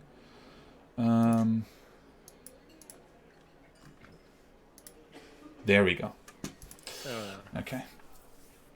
So, Jean-Jacques, you had already snuck in, and you briefly noticed KO hiding in the shadows when Turnock comes into the courtyard after you, also quiet, also sneaking.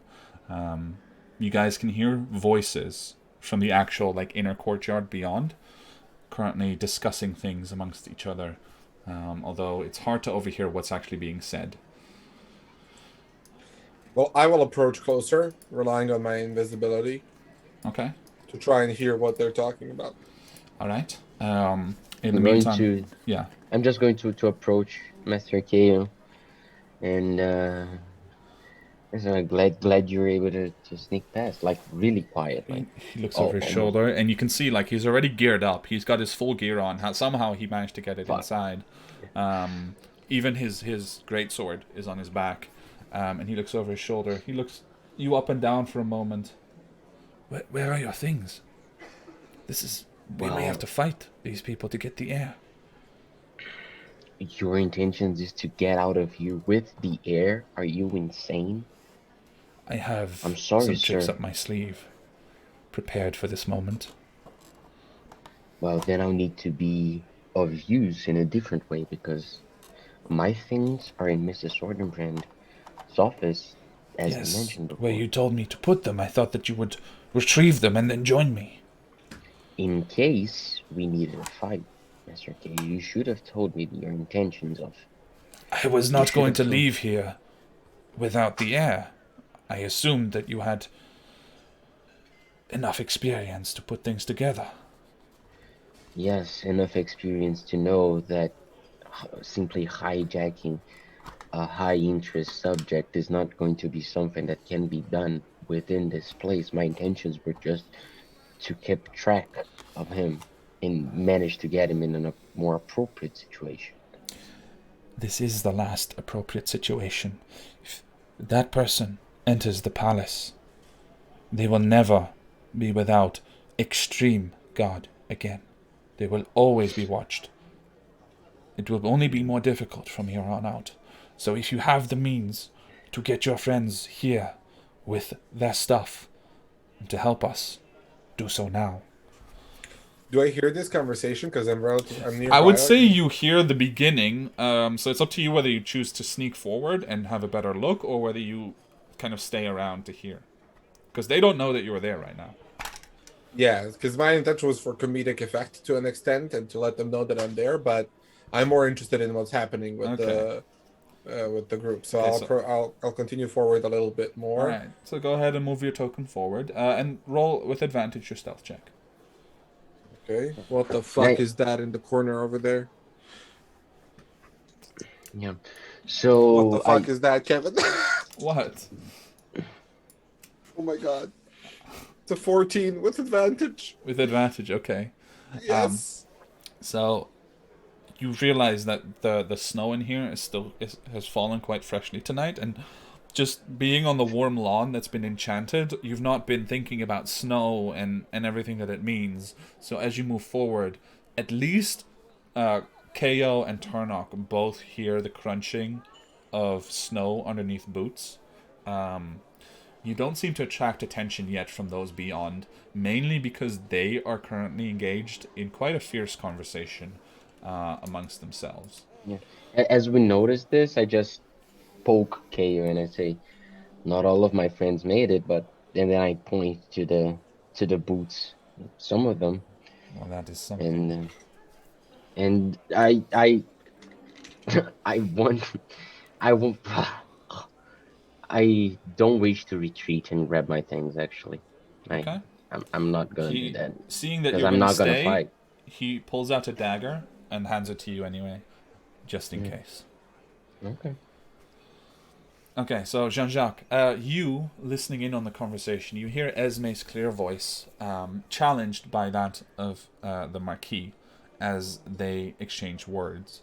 You also see that the Marquis has, at his feet, an open chest in which you see a rather large and sort of ungainly piece of rock, which has a curious little, like, strange coloring. It's gray, silverish type of metal, unrefined.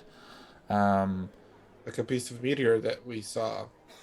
More like a bit of Eternum. That's what I meant. Yeah. Well, the meteors rock weren't that I have. Eternum, like weren't straight up Eternum. The Oh, meteor okay. was The separate. one that the. Okay. Sorry. Yeah. Yeah. I No, meant no. the note of raw eternum that we have. Yeah, we have the raw Eternum from The the ancient elf lady Yeah. brought it when as from the sky. Okay, yeah. No, but in any case, yeah, it is a large piece of what seems to be unrefined Eternum metal, which is currently sitting in the chest. It looks very big compared to the quantities that you've seen in the past. And currently you hear Lady Esme and the Marquis seemingly talking about the exchange, exchanging some pleasantries as far as you can tell. How do you find it? Have you taken all the precautions and blah, blah, blah. And sometimes squeaking through is also Remy's voice, just, asking a question or answering one from time to time. The other men and women around all seem to be quiet. Okay. What is this? That is a person. It's a person? Yes, someone who seems to be Okay. magically inclined. Okay. I'll continue to listen in. If it seems that I can hear the exchange from here, I'll stay right here. Okay. Yeah, you can see that they're gearing up to make the exchange. One of the men next to the marquee comes over and lifts up the chest and places it in the center between the two groups. And simultaneously, the Remy is actually the one who is currently holding on to essentially a rope that is binding the heirs, or the would-be heirs, hands together. This person seems to be a prisoner, then. It is a prisoner, but they seem to carry themselves with, the very typical air of superiority of a nobleman. Very confident, not saying anything at the moment, but also not afraid or whimpering or anything of the kind. Just looking around like superior. Okay. I don't make any... I continue to observe. Okay. Turnock and KO, what are you gonna do? I mean, I'm still thinking, right? Because I'm thinking about the things that the promise that I just made for the lady, and if actively defending the Republic would count in my favor if I actually ended up hurting someone in this party. But as I have noticed that Jean-Jacques is there, I'm not going to interfere for the moment, but I'm just going to switch sides and I'm going to stay opposite to KO, just in order for me to have a different perspective. When you do that, he will beckon you to go forward, and he's going to try to start sneaking because he wants to get a better look at this conversation himself. Wait, and then I see Remy, and am I confused about this? As that's up to the you. way that because I am pretty confused about this. I don't understand why Remy's there. He's a smuggler. He's a fucker. That's mean, but true. KO will beckon you to start moving forward, and he's going to attempt stealthily to approach. So let's have a look. All right. So he starts, and Jean-Jacques, you do hear the slight crunching underneath feet, but it's quiet enough that you're quite confident that nobody else is hearing this. But KO sneaks to about this point. What would you like to do? Yeah. Any of you? I am going to, do the same thing. I'm going to follow his lead at this point. Whenever I'm with him, that's kind of the thing. I hesitate a little bit thinking about what the card reader told me. Right. And then I just shake it off and I go behind him. So stealth. All right, go ahead and roll stealth. Stealth, yeah. 21. Very nice. I'm just literally mirror his movement at this point. I will approach Turnock as he ambles forward. Okay. And very quietly just say to him, I hope you do not intend to get involved. There's just simply too many people here. I still don't know what I will do. I cannot get involved. Okay. That's all I say. Okay. I don't plan to. So as you're moving away again, you almost get startled as KO sneaks up behind you, not realizing that you're there specifically, and he's coming towards Turnock as well, and he kind of pushes you a little bit into that narrow corridor there, Turnock, and he just kind of gestures towards in the direction of the marquee, and he whispers, and Jean-Jacques, you probably overhear this whisper, and he says, when the exchange is made, let's attack when the others are gone. Yes, sir. And then I start going forward, right? Yep. That's what he. Yeah, he's pushing you in that direction, yeah. All right. Sorry for the movements, by the way, but that way the stream viewer also keeps up. Yeah, I want to. Is there any way for me to get cover here? There is a door, but it seems open, but it only leads to a storage area. It doesn't connect to the rest of the building. I just want to take cover here, not, Yeah, you can kind of approach press the yourself corner. into the door, and especially with your stealth check, you are currently quite well hidden from prying eyes. Yeah, and trying to get the feeling of how the conversations or the negotiations are going right now. So Jean-Jacques sees this, and you overhear this. The would-be prince has been pushed forward with a slight stumble. Remy's still holding on to the rope that binds him, and he he actually will walk beyond the man, and he holds it up to one of the soldiers to grab it, or soldiers, aides or attendants, but you can see that they've donned armor in the meantime, so that they are also, capable of protecting themselves. At the same time, Ko and Tarnok, you see that the magical person in the back is just kind of playing around a little bit, making like little effects in their hands as a sort of nervous tick, just little sparks and little flames and little frosty droplets of water that are melting and then falling to the ground. They're just, playing with magic by themselves. So the exchange is being made, and the rather large chest is being picked up by the imposing gentleman that is with Lady Esme. He checks it, and he brings it over to her for her to check it as well. Remy has now passed on the handle or the rope for the would-be heir. And pretty soon you see that through the trees. Well, actually, most of this you only hear, and Jean-Jacques is seeing it. The man is being pulled along next to the Marquis, and at that point, Lady Esme expresses that she is grateful for the payment, and she says, "The Republic is very thankful for your help. We wish you all the best, Marquis." And then she turns, she says a command, and all of the others begin leaving with her, including Remy. Any actions, Jean-Jacques? I will follow along and try to stay close enough to hear the conversation between Esme, and the rest. Okay. To try and discern what the play was here from the Republic. Was this like that we trade the heir to an enemy of the Sortian Kingdom, or are we setting up on the heir on our end? Like, I'm trying to understand, especially considering what my mother told me, what my role here needs to be. Well, go ahead and make an insight check based on their conversations as you follow along with them.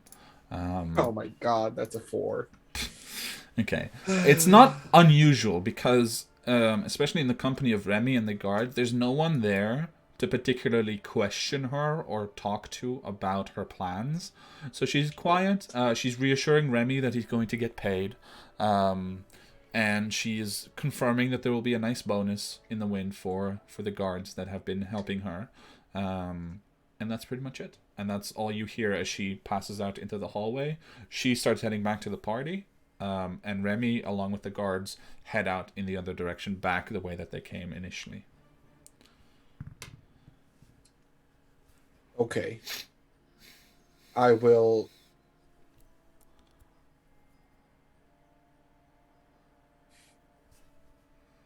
Okay, I assume you're roughly, probably followed her all the way up because she went, Yeah. this direction.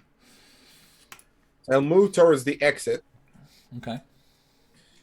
I'll linger for a minute to see what will happen. Okay. But I told Turnok, and we'll what I am and I'm not able to do at this point. So I hope that he listens. But Okay. I'll hang out for just a minute, just in case. Okay. On his part, once the voices from the other party carry start dying down, and those that you can see, Turnock and KO, those soldiers are still very much on edge. They're kind of hiding. They're still looking just to see if there's no ambush or anything going on. But KO still manages to sneak up to about here, and then he just immediately goes for a mad dash. 1, 2, 3, 4, 5, I and hate him so much. How old is he? 12? What the fuck? he's quite a bit older actually, but he goes and he tackles the would-be heir out of the way, or not really fully tackles, but he grabs them, and the sword has come out, and even though it's not a perfect weapon to hold someone hostage with, he manages to rest it on the shoulder of the heir and hold him that way, and the blade is like right by the neck. And he kind of pushes back, and you see all of the soldiers immediately, their crossbows get aimed at KO. And he looks around, and he looks especially at the Marquis. What do you do at this point, Turnock, before they engage in any conversation? As I'm guessing that these dudes are full focus on him, I'll just get view of what's happening. I'm just continue sneak by. Like, Okay. if they grab KO and they arrest him, that's his doing. Like, I'm Okay. watching this. So I will say that with the push, by the way, KO is probably about here. So you're standing pretty close to one of the soldiers that has their crossbow trained on KO, with KO actually behind the heir. And the heir is just like, "What are you doing? Let me go! This is not part of the deal, Marquis. Get him off of me!" KO whispers something into the heir's ear, and then starts conversing with the Marquis. And KO's demands seem to be for the spellcaster specifically to leave. And that's pretty much it. Like, he's just, "I will kill him unless you go. If you go, he will live, but he will not come with you. Those are my terms. What is your choice?" And you can see the Marquis is being confident and cocky during this confrontation. Kind of just walking around, laughing, gesturing around. And you can see that they know each other. And the Marquis says, Okay. What are you doing here? This is going to be an ugly business. Not at all nice to be explaining back home why your dead body turned up in the Republic's heart of government. But it will not be my problem. Still, it would be sad to lose you. We will be leaving with him today. So you may as well give it up and go. You're all alone. You have no hope of success here. And KO, you can see, especially Turnock, I would say, Turnock, you can recognize this sort of quiet determination. Like, he's committed to this action, and he has something up his sleeve. He's just waiting to use it. I am going to wait. Like, if I'm going to take part in this, it's going to be Ex Machina style, just for you to know. Okay. Because I really don't want to get into confrontation without actually meeting you. That's up to you. That's completely your and Turnock's choice. Like, you I'm have no just... obligation to interfere. So as this is unfolding, you can see KO, like, kind of pressing the blade still. He briefly releases the hilt, actually, which only because of how experienced he is in handling that blade in the first place, he can manage. But he continues to threaten the air, and he reaches behind himself under his cloak, and he produces two small grey balls, almost pellets, it seems. And you can see him start to kind of play around with them as he grabs onto the full sword again. And he says, Marquis, you have one last chance. Let us go away from here. Let me put this man free. And we need to have no quarrel. We can all return home, and continue the old battles, but this is not the way. I cannot let you have this power. And the Marquis just goes on, and they continue to have this conversation of, you're not going to do it, you need to let me go, etc. Does anyone want to interfere before KO essentially throws down the 2 pellets that he has in his hand? What? I'm trying to understand what's going on, and I'm kind of having it. KO is trying to get away with the air, and right. For some reason he wants the magic wielder nearby to go away for that to happen. I've got a good idea about why potentially. Is this like a corridor as well over here? Yes, that is all the way on the west side of the Solidariat. Okay. And is the door right there on the tip? So I'll make my way during their conversation quietly to there and try to stand with my back leaning against the door, looking in and listening. Can I see and hear everything that's going on that way? So with your back to them or to the door? Sorry. Well, kind of like next to the door or like whatever. Okay. Just for my head to be poking in, but not my whole body. Yeah, you can do that. Okay, and I can still hear and see everything that's going on. Yeah. Okay. And from Kao's comment about, like, you can't have this power, do I get a sense that he wants to prevent the Marquis from instituting this heir as a prince or a king? Oh, most definitely. That's also what he explained to you guys when you were with him previously. Yeah, so he wants to prevent this person from becoming the... Well, he wants to prevent this person from becoming king under the puppetry of the Marquis and his faction. Okay. So not just completely prevent them, but prevent them from... That's never really been established, and Jean-Jacques, being the critical thinker that he is, realizes now perhaps the lack of questioning in this area in terms of that.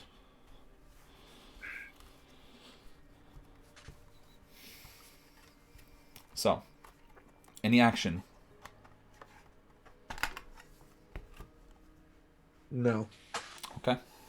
So, everything comes to a crescendo as KO, in this conversation, mid-sentence, just throws the 2, or rather drops them out of his hand, the 2 pellets, the grey pellets, and immediately 2 huge clouds of smoke appear out of it, and you hear his voice in the middle of it say something in a language that it's not the arcane that you know, Jean-Jacques, but it's definitely some kind of magic being invoked.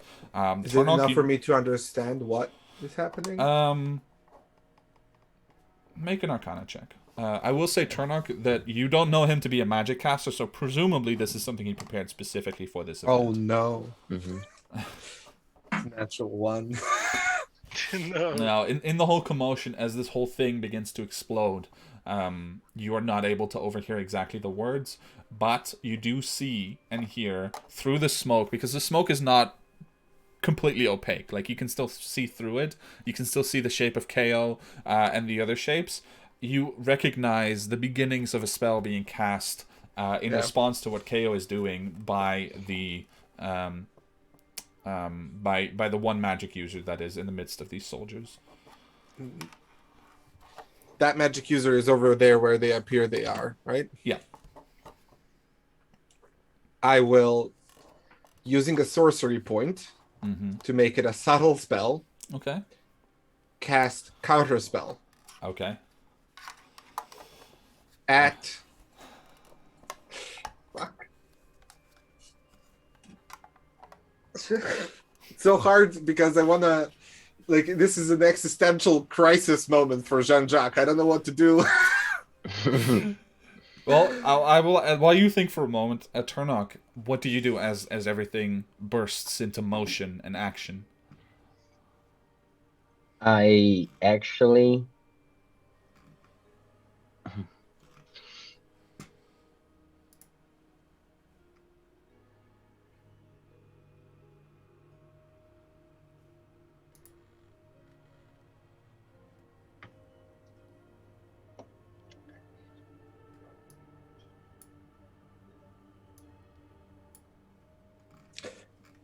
I will counterspell the magic user.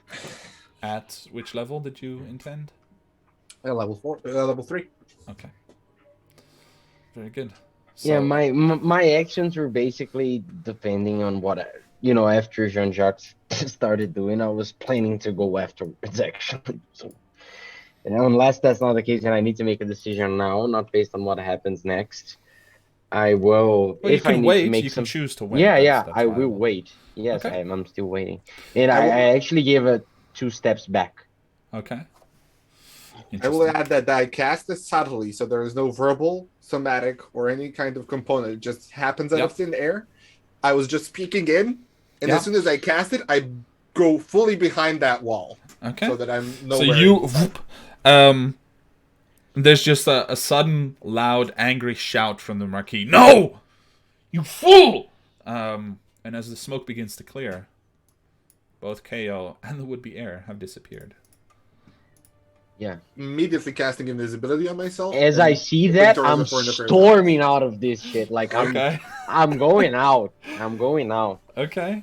Hey, Official Dirty, thank you for the raid, by the way. All right, so you both just start rushing away. Do you both try to return to the main party area, or where do you want to go?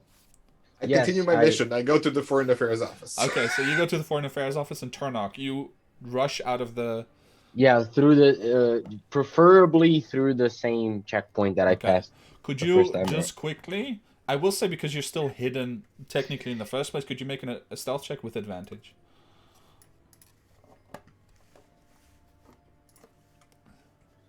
18. Okay, wow. Yeah, that'll work. So, wow. Yeah. That's a confrontation that could have turned very ugly. Oh my. So KO I gone. panicked. I freaked out. This Oh. close to counterspelling KO, like this close. Okay. So with the two of them gone, Jean-Jacques is invisible, so he's not being pursued. And Turnock, you managed to actually make yourself anxious by the fact that none of them follow you. Like, none of them are behind you, and half the time you're just looking behind you like, why are they not here? I expect more danger. But you managed to extricate yourself from that situation to a safe place. Yeah. And what do you do? I go back. I through the same spot, through the main checkpoint that I got into, and I thank the lady once again, and Fuck yeah. raise my hands. No harm done. And She, without taking off the glove this time, she just extends the arm again for another handshake. You know, a soldier's handshake, like. And she pulls you not in, but just a little closer. Very, very powerful. She has that grip, you know. And she inclines her head. I thank you. Yeah, I retribute, and I grab the strongest drink available, and I go check on Lord Fennec, see, because we were his escort. That's good timing, because as you return to the main floor, Barnack and Kor, you spend some time talking still. You spent a little more time talking with Elena, maybe trying to scout out some targets, because all of this happened relatively quickly, right? This has all been a total span of maybe 20-25 minutes. When you see Turnock reappear, you want to go over maybe and talk with him, or he comes over to talk with you. But before that happens, the Honorable, and now I forget the name again, I apologize, it's a lot of names. The Honorable Clementine Selman appears and is joined again by the two guardsmen. And as Turnock walks into the courtyard, she points at one of the guardsmen in his direction, and she points the other one at Kor. And she approaches Kor first, and she lowers her tone, her voice, but there's definitely some attention being drawn to all of you. She says, Mr. Black, pardon me, Sir Black Swan, could you please follow me? Sure. Thank you. You see Lord Fennec also appearing, flanked by another guard, also being escorted along, and she goes over to Turnock. Turnock, this guard just stopped you, just like asked you to wait for a moment, and the Honorable Clementine comes to you as well, and she asks you, And apologies, I need to look at the name here real quick. Wulshkan, right? Is his last name? Yes. Yeah, so Yes. Sir Wulshkan, would you please follow me as well? Yes, of course, but did something happen? Is there any problems? Please come with me and it will all be made clear. Okay. Your friend is also welcome to come, and she gestures for Barnack. Yeah. Although we do ask, and this is by the time that all of you have been grouped up again, or rather that Cor and Turnock are together again, and she kind of leans towards both of you. Although we do ask that you keep his tendencies under control. Yeah, I look at Barnack and Core, and you can almost see, the freezing air coming out of, Turlock's mouth, to the sides, and I just, yes, I'll from now on I'll make sure these two behave, whatever they did. Okay. Very well. Please come. And the three of you, and momentarily joined by Lord Fennec, who looks troubled but is not surprised, are being escorted through the checkpoint which you failed to clear earlier and into the bowels of the Solidariat. There, you are taken towards the Star Chamber Court. Now, allow me. What did you do, or what were you framed for? As you guys are walking, Fennec kind of leans in and he says, I'm sorry, friends, but a power far beyond mine has summoned the two of you. Apparently, even the Grand Pensionary and the Stadtholder will be present. And you're escorted... You see Barnack's huge smile just get huge. You're escorted through the Equinical celebration, and there is a veritable cacophony of rumor and talking that erupts behind you everywhere that you pass. Yet they swiftly fall to silence as you step into the halls beyond the ministries, and beyond the public arena in which the guests are received. Immediate silence is only punctuated by the heavy footfalls of the guards beside you, their metal armor clanking. Your own and Fennec's footsteps are several times more quiet, but remind you, in contrast to the heavy footfalls, of children walking alongside adults. The high corridors rise around you, their ancient stonework stretching into a darkness above. The half-shadowed faces of unknown dignitaries and kings and queens look down upon you from paintings on the wall. Then, the Honourable Selman and Lord Fennec stop, and so do the guard. She turns to you and looks at you all once more. Expression unreadable. And then she turns aside and pushes open two massive oaken doors, which lead into a smaller chamber, which in turn opens into a great court. Not a judicial court, but one with benches rising in rows to either side, and a lectern at the end of the hall for the speaker, who speaks to the house. Inside, you are greeted with a curious gathering. Several more of the Solidariat guards stand at positions around the chamber, seeing nothing. There is an oppressive air that hangs about. You can still smell the varnish applied recently to keep this place in pristine condition. You can taste the staleness of the air on your tongue, an air that's only been disturbed, that's been undisturbed for several days. Despite this being completely indoors, you can feel a gentle cold breeze from a crack somewhere, probably high above, which invites in the cold and biting wind from the outside. A set of torches around the central floor is lit, seeming almost to sketch an arena in which one must perform an act, casting the rest of the chamber into more darkness than it otherwise might have been. To the left of you sit several attendants that you don't know, and the rather flushed and angry-looking Marquis Henry Falkenhaus, envoy of the Grand Duchy of Ostracia. To the other side sits a bald and hawkish man that you know as Johann Strauss, likely seeming to be in his early 50s and currently rather frustrated at being here. Higher up in the benches, covered in half-darkness, sit several figures. Among them are Miss Picars, Lord Bodan, even Arcanist Sordenbrand, you notice now, and perhaps, even to your surprise or perhaps horror, the Honourable Robert Mortimer, wearing the face of your former friend, the apprentice. All of them watch you arrive with unique expressions that are difficult, if not impossible, to read. Only the Marquis gives his position away more easily. Anger plays on his face, even more deeply than it might have otherwise, after the things that, even though your characters are not aware of, you definitely are. The Marquis is about to rise when instead the hawkish man gets to his feet, and Johann Strauss beckons the Marquis to peace. Surprisingly, it works. Then Strauss turns to you. You notice Lord Fennec at this point has distanced himself from you and is seated in one of the benches closest to the exit, looking nervously at the proceedings.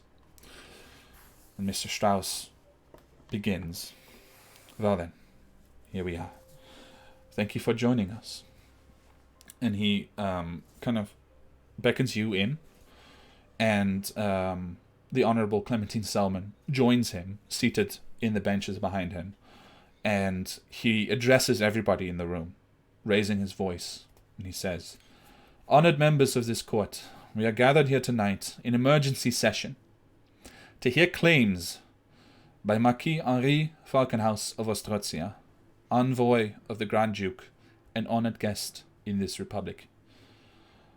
Before we begin," he looks over at the party, or at least those of you that are there, "could you please step forward into the chamber and make us aware of your full names for the record?" And you notice that there's somebody sitting beside him taking notes. I will also say that this procession arriving, Jean-Jacques, on your way to the Foreign Office, you could have noticed it. There was definitely commotion in the hallways, footsteps. So if you had checked it out, you could be observing this invisibly, if you wish. Or visibly, if you choose to give yourself away. No, invisibly, please. Just Yeah, so it's me, Definitely. Barnack.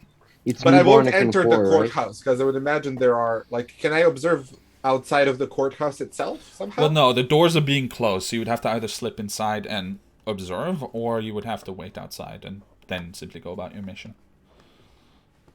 Oh shit. 2 questions before Yes. you answer, Jean-Jacques. One, Tani is not with us. Tani right? is not with you. For the Okay. purposes of this, we can leave it a little ambiguous in case she wants to have been here. But, Okay. Yeah. Okay.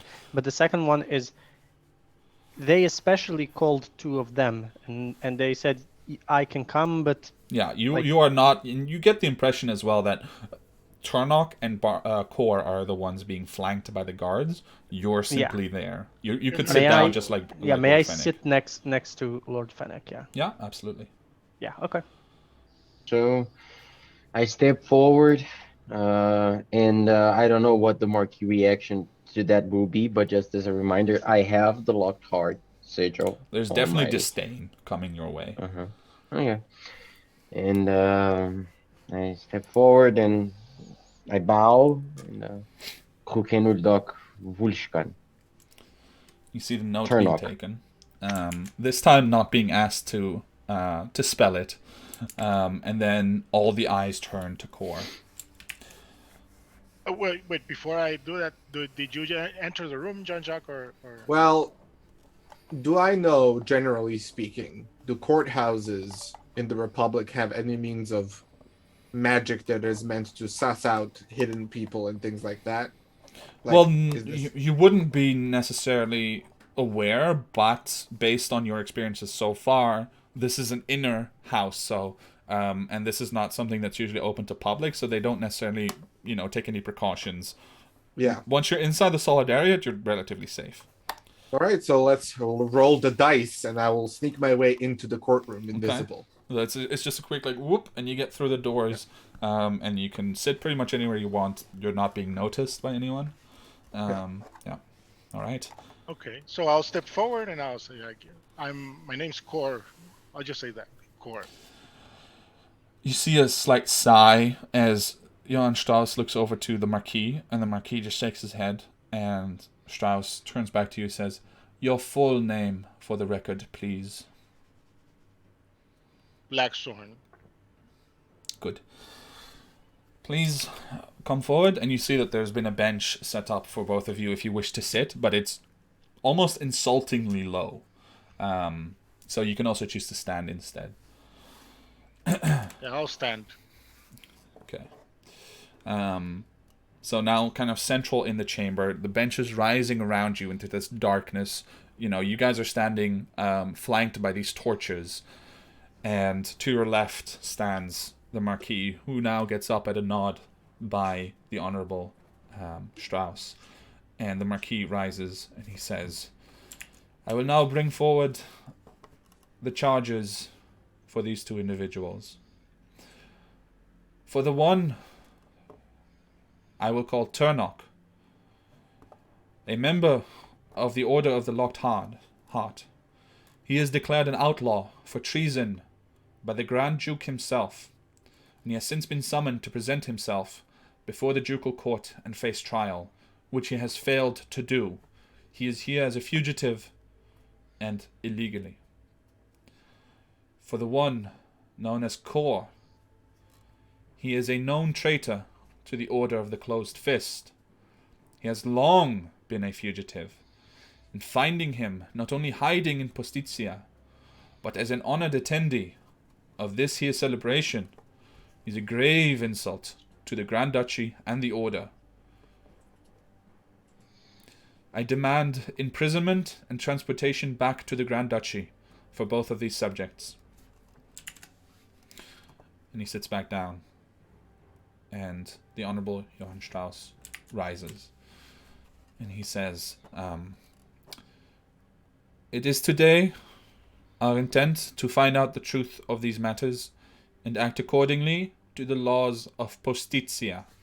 And he very much emphasizes where they are, with a look towards the Marquis as well.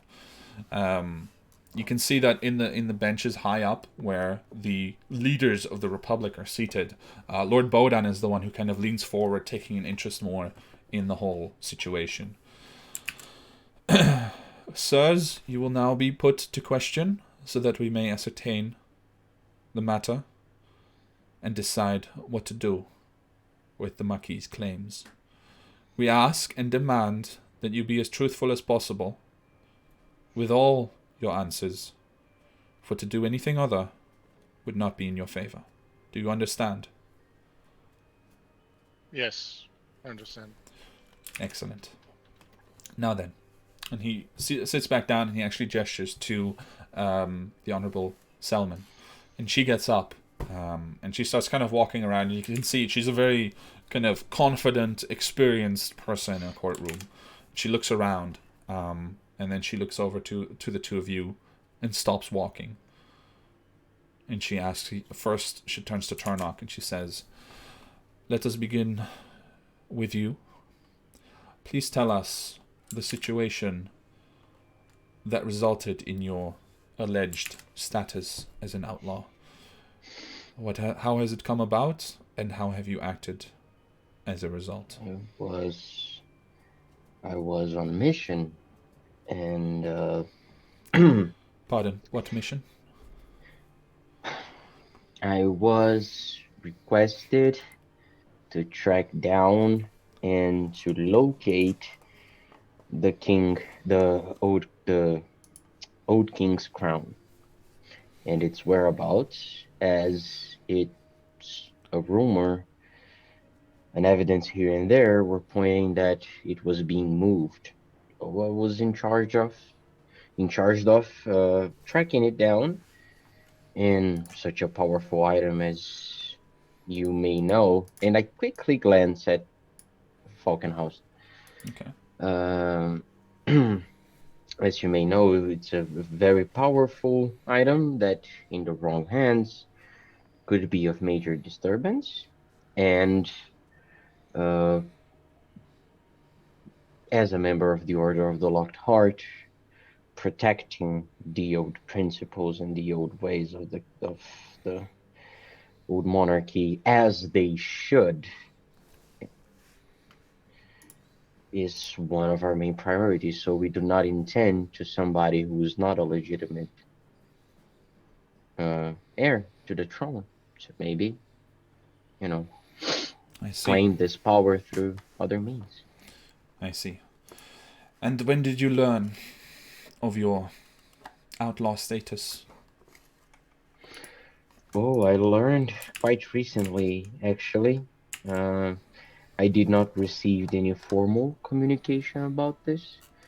So A friend told me that I was not being well received at home. So it was 3 days ago. Even if I wanted to, I could not have presented myself to court. I apologize. Worries. She nods. So time check, Kevin, because you had hard stop. So just Yeah, I know. But since this is about core specific ending. I hope you guys are all okay with taking an additional 15 or 20 minutes to wrap this up. You said hard stop. So. Yeah, no, I Yeah. wanted to, but yeah, you know me. I'm not good at sure. hard stops.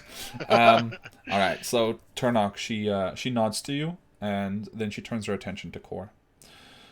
And you, Sir Black Swan, please tell us the circumstances that led to your becoming a fugitive, whether you agree with that assessment, and how you have behaved since.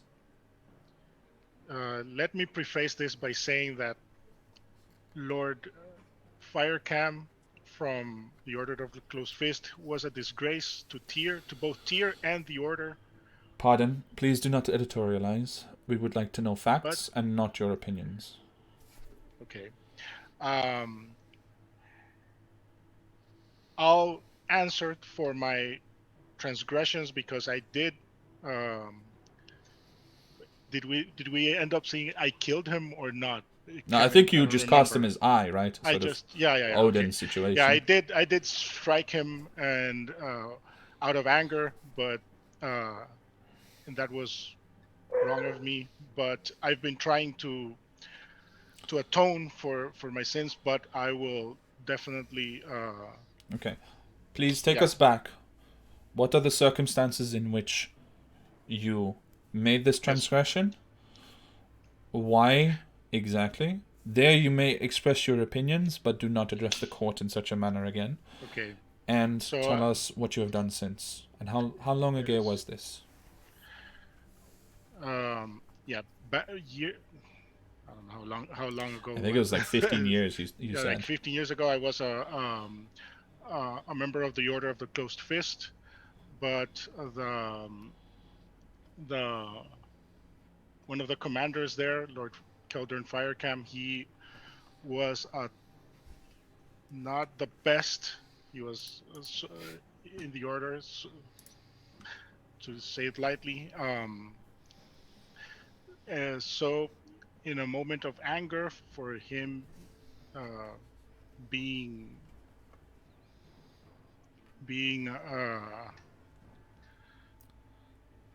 harassing me and others in the order, I struck him, and I took his eye out. I let my anger get the best of me. So since then, I've been on the run from the Order of the Closed Fist. I did a lot of things I regret since then, but She holds up a hand. Yeah. Did you enter the Republic specifically with the aim of evading the law in your home country? yes. She briefly looks over at at Strauss, and then she looks over into the stands, and then back to you. Very well. And since then you have conducted yourself with honor and decency within our Republic? Not always. Not always. I did what I had to do to survive at first, but yeah, since joining the freelancers, I have done my best to be within the law. Do you wish for the court to interpret I did what I had to do to survive to their heart's content, or would you like to specify what you mean by this? I was a sellsword for some not some of the best elements of our society, and yes, And? But Kor is digging a hole for himself with 2 shovels Yeah. at Yeah. the same time. Yeah.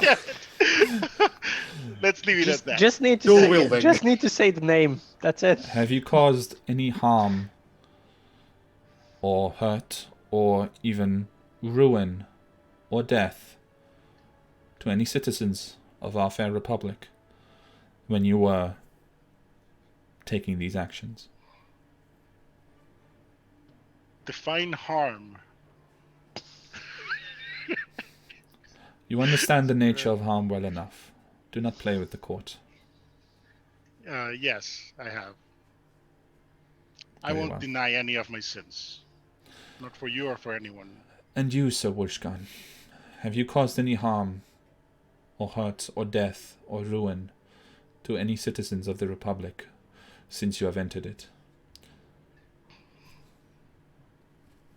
Did I kill anyone? Yes. Citizen of the Republic. As self-defense. Yes. Very well. She looks over at the Marquis, who looks incredibly, still angry but smug as well. In the meantime, I just have to ask, right? Barnack or Jean-Jacques, any actions that you take at this point, or are you just watching? Cry. Just like, why are you telling the truth, you idiots? Is what he screams in his mind. But Okay. actually, I think if we were able to see Jean-Jacques, it would be far removed from the image of him normally, because he's still recovering from the previous situation, and he's visibly kind of like he's shaking, and he's only here on like autopilot kind of thing. But he's like very frantic, and there's a wild look in his eyes of just like pure panic at this point, which isn't necessarily related to situation.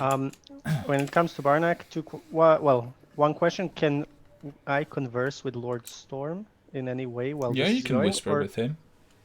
Okay, so it's not like you have to be quiet completely, etc., etc. No. There sometimes the other Okay. people also exchange whispers and stuff. Murmuring and whispering.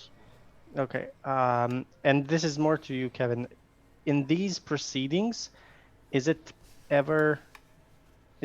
possible for someone to stand up on behalf of one side and speak? If they were actual judicial proceedings before a regular court of law, yes, but this is definitely the government directly intervening on a matter So of not international really, yeah. relationships. I mean, So- there's so not not really really. a protocol for this in the first place. So, if you ask Fennec as well, he would say, I mean, I don't know, but I wouldn't, jump into the grave with them if you can avoid it. Yeah, I'll look at Fennec and say, yeah, but jumping into the grave for friends is what we're about. And I'll stand up. You Not just even- hear his last words are just, not if you can't save them. And that's it. Yeah, I'll stand up and say, Honorable Court. Every Since- eye turns to you immediately. Yeah, and I straight look at Strauss for a moment. Okay. He looks at you back. Yeah, I know, but I just want to look at him. Finally to see the man that I've been chasing. Okay. Because I didn't actually know how he looked before this. So I look at him and then I say, Honorable Court, these two people are freelancers, one of them officially, and he is in my team, for which I am the leader of. So if I could also stand here and possibly explain some of the things they mentioned now that they did, I would be more than glad to. You see that everyone is kind of looking at each other. The Marquis looks furious that nobody's interrupted you in the first place. And he's about to go he can't! But then Strauss just stands up and just literally with two fingers silences him. Just no. He turns back to the stands and he actually ascends for a moment and he leans in and he converses with the Grand Pensionary and Lord Bodan. When he's finished, he returns and he looks at you, Barnack, and he says, please state your name for the court. My name is Barnack Stoneheart, a freelancer, and the leader of the Ashen Hearts. Thank you. Now, Mr. Stoneheart, you are claiming that you were present for both of these individuals' transgressions of which they now stand accused. Not all of them. But since your questions, and I'll look at the woman that was asking the questions, since your questions were very open-ended and vague, I would say that some of the answers my comrades said were also very open-ended and vague. And because of that, I do believe that some of the things they did, I was a part of. Mr. Stoneheart, the only matters with which we are concerned are the charges that are laid against Sir Wolfgang and Sir Black Swan, which are, respectively, 15 years old and more recent, but have been adequately explained. The rest is simply a test of their character. If you wish to testify as to their character, you may speak your heart now. You will have 2 minutes. But after that, we will ask you to sit down and not interrupt these proceedings again.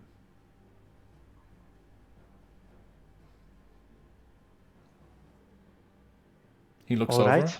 He goes, you have 2 minutes per person.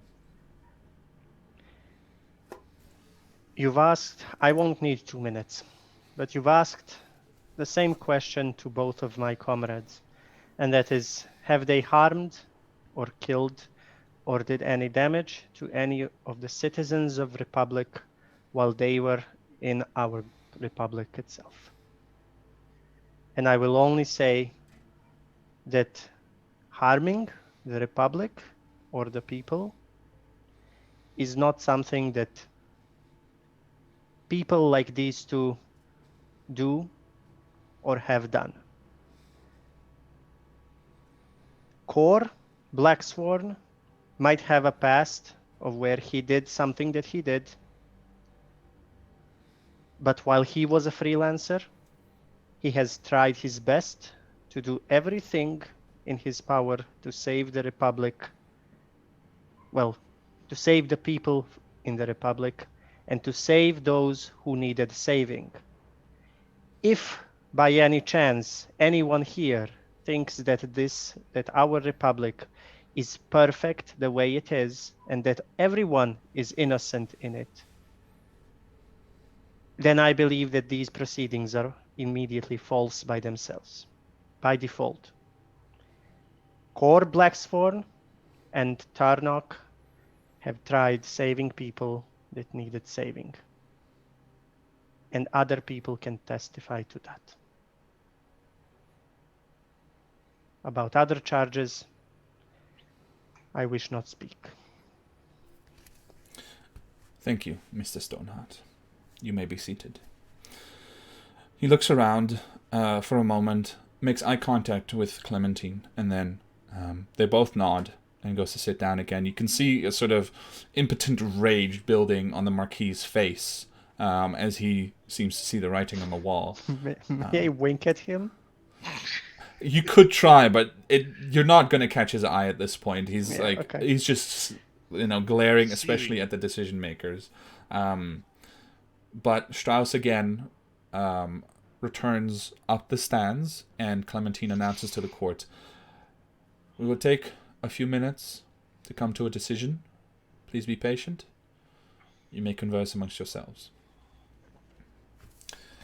So, in that time, you all have, you can kind of move about a bit more. So, Turnok and Kor, you have time to go and talk with Barnack and Fennec if you wish.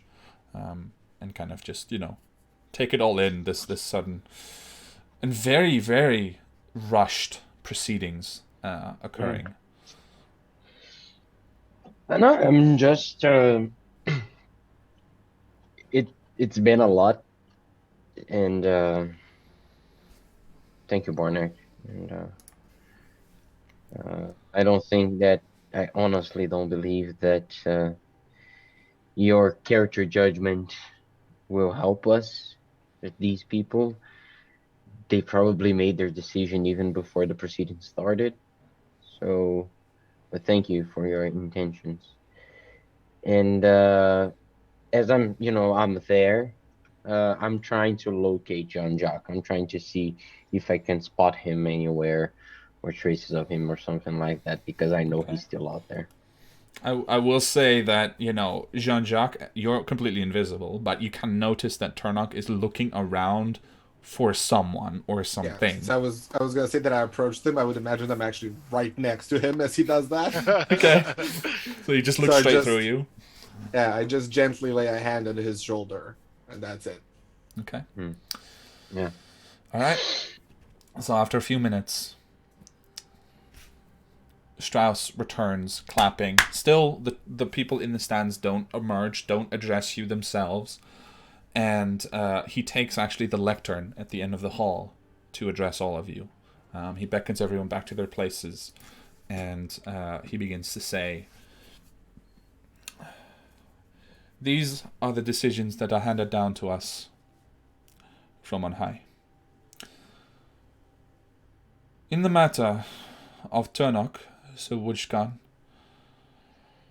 we have determined that you are nothing more than a person in transit through our territory.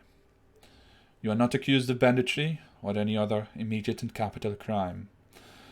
In the matter of treason, we can only recognize treason against our fair republic, and you have committed no such acts against the republic. So we will not rob you of your freedom to follow through and do the right thing within the laws of your country. We will constrain you in one manner. We will demand that in exchange for the continued freedom within our republic, that you will present yourself within the time span of 1 year to the Grand Duke as an act of goodwill and faith to show that we are not wrong in trusting you in this matter. Do you agree?" Yes. Very good. Cor Blacksworn, you have been a fugitive, as you say, for 15 years, and you entered the Republic specifically with the purpose to escape those that you harmed. Furthermore, you are not only a person in our Republic who happens to be here by chance. You have lived and worked here for many years, sometimes with good consequences and sometimes with bad. You are a member of the Republic's freelancers, which means that your conduct is also reflective of the Republic as a whole. He looks at you, Cor, for a moment, and surprisingly, perhaps, there is a note of compassion as he continues. As a result, the Grand Pensionary and the Stadtholder will grant permission for Cor Blacksworn to be taken into custody. You will be constrained and returned to Astrucia to face proper trial for the actions that you have escaped for the past 15 years. He turns to the Marquis and he says, "We trust that in this compromise we earn the goodwill of our neighbours, the Grand Duchy. Should you have any complaints, please forward them to my offices as soon as possible." The Marquis' expression is unreadable at this point. You can't really make out, whether he's happy or angry or both things. But there's definitely a sort of defeat as Solidariat guards march forward and they begin to bind Cor's hands with a rope that seems to have been prepared for this purpose. There's just a brief pause, and Honorable Selman comes forward. She looks you up and down, Cor, and she says, "Do not worry. They are our allies, and you will be treated appropriately and given a proper trial. That we have been assured of, and we have ensured it in our own right. But now you must go." I would ask you a favor. Can I address my companions just very briefly? She looks over. Yeah. "You may have this time. I will instruct the men to take you away in 15 minutes. So yeah, I'll just go to I don't know if I can go or just talk to. Yeah, you Barnack definitely you can go and up to. Tarnak, Yeah. and I'll just tell you guys like, okay, this don't worry too much about me. I actually feel a weight off my back because I have felt the need to atone for what all I've done. I have felt like what I've done so far is not enough, so I'll accept whatever comes. I would just ask you to please help my father, save my mom. Uh, you all know the details when that's happening, where we're supposed to meet. Uh, do that for me, and no matter what fate has for me in the meantime.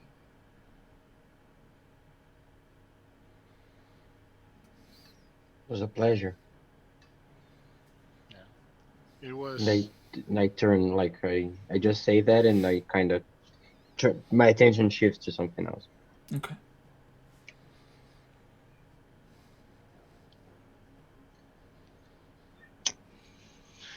Yeah, and I don't know if I know John Jacques there around, but It's up to I'm Jean-Jacques. trying to see. I'm just trying to see how to interact without spooking anybody. They reveal to others that I'm there.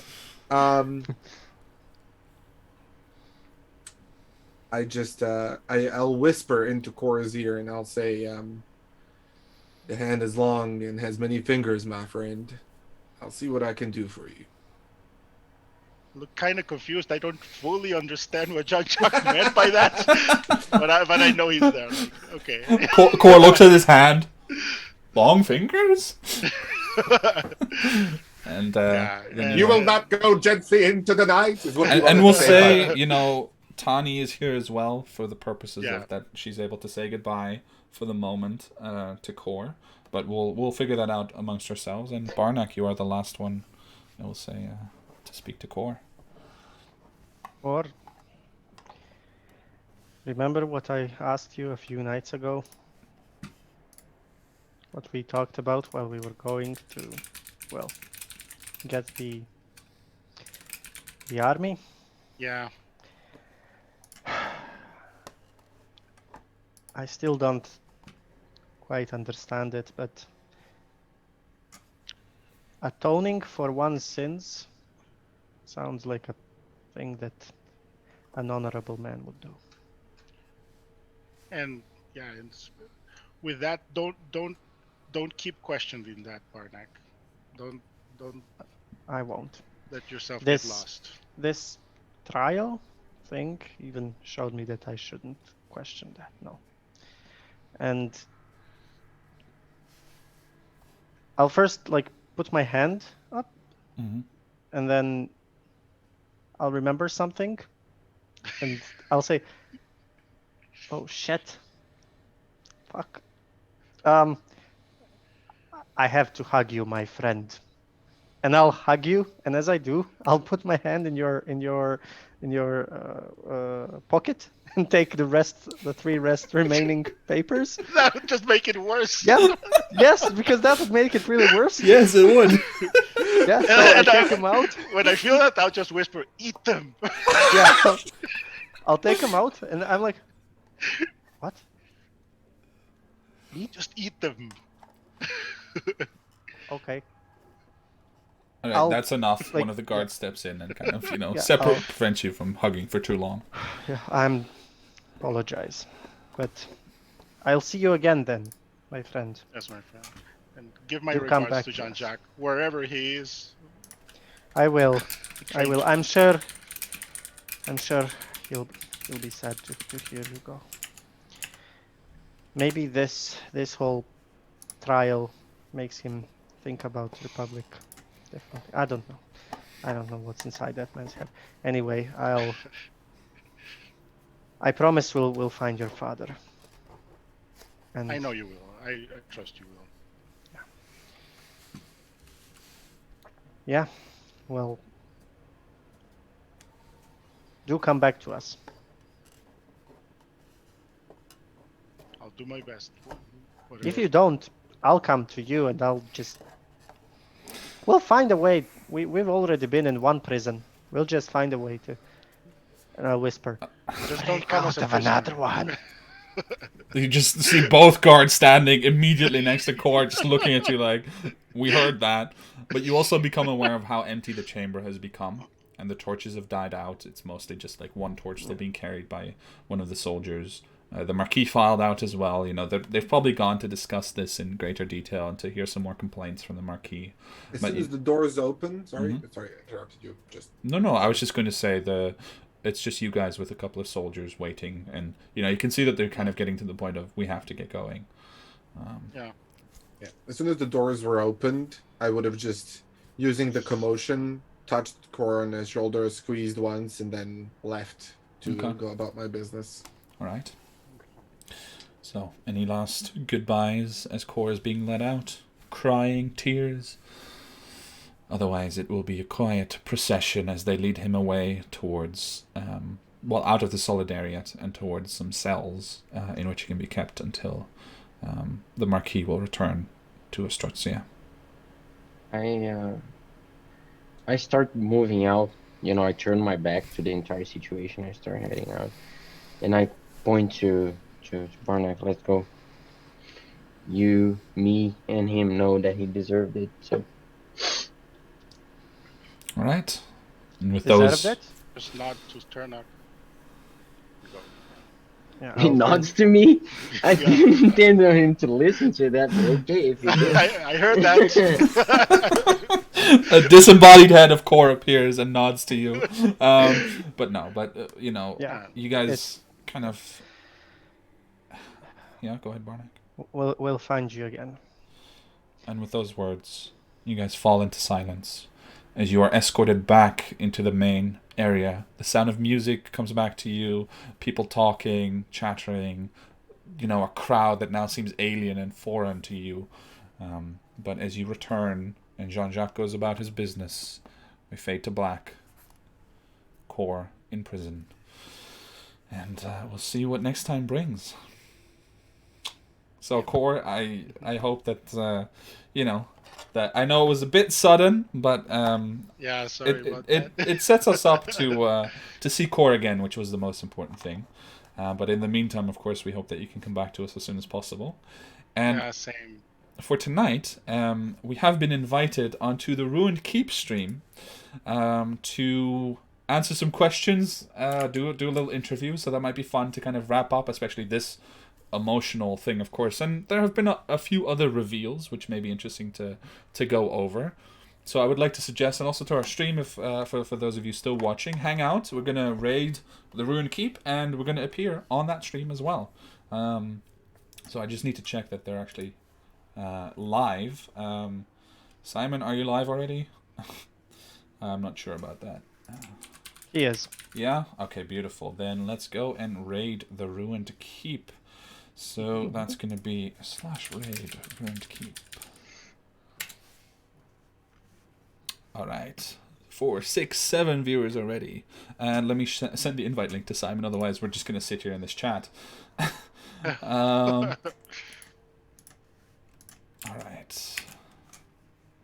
Here we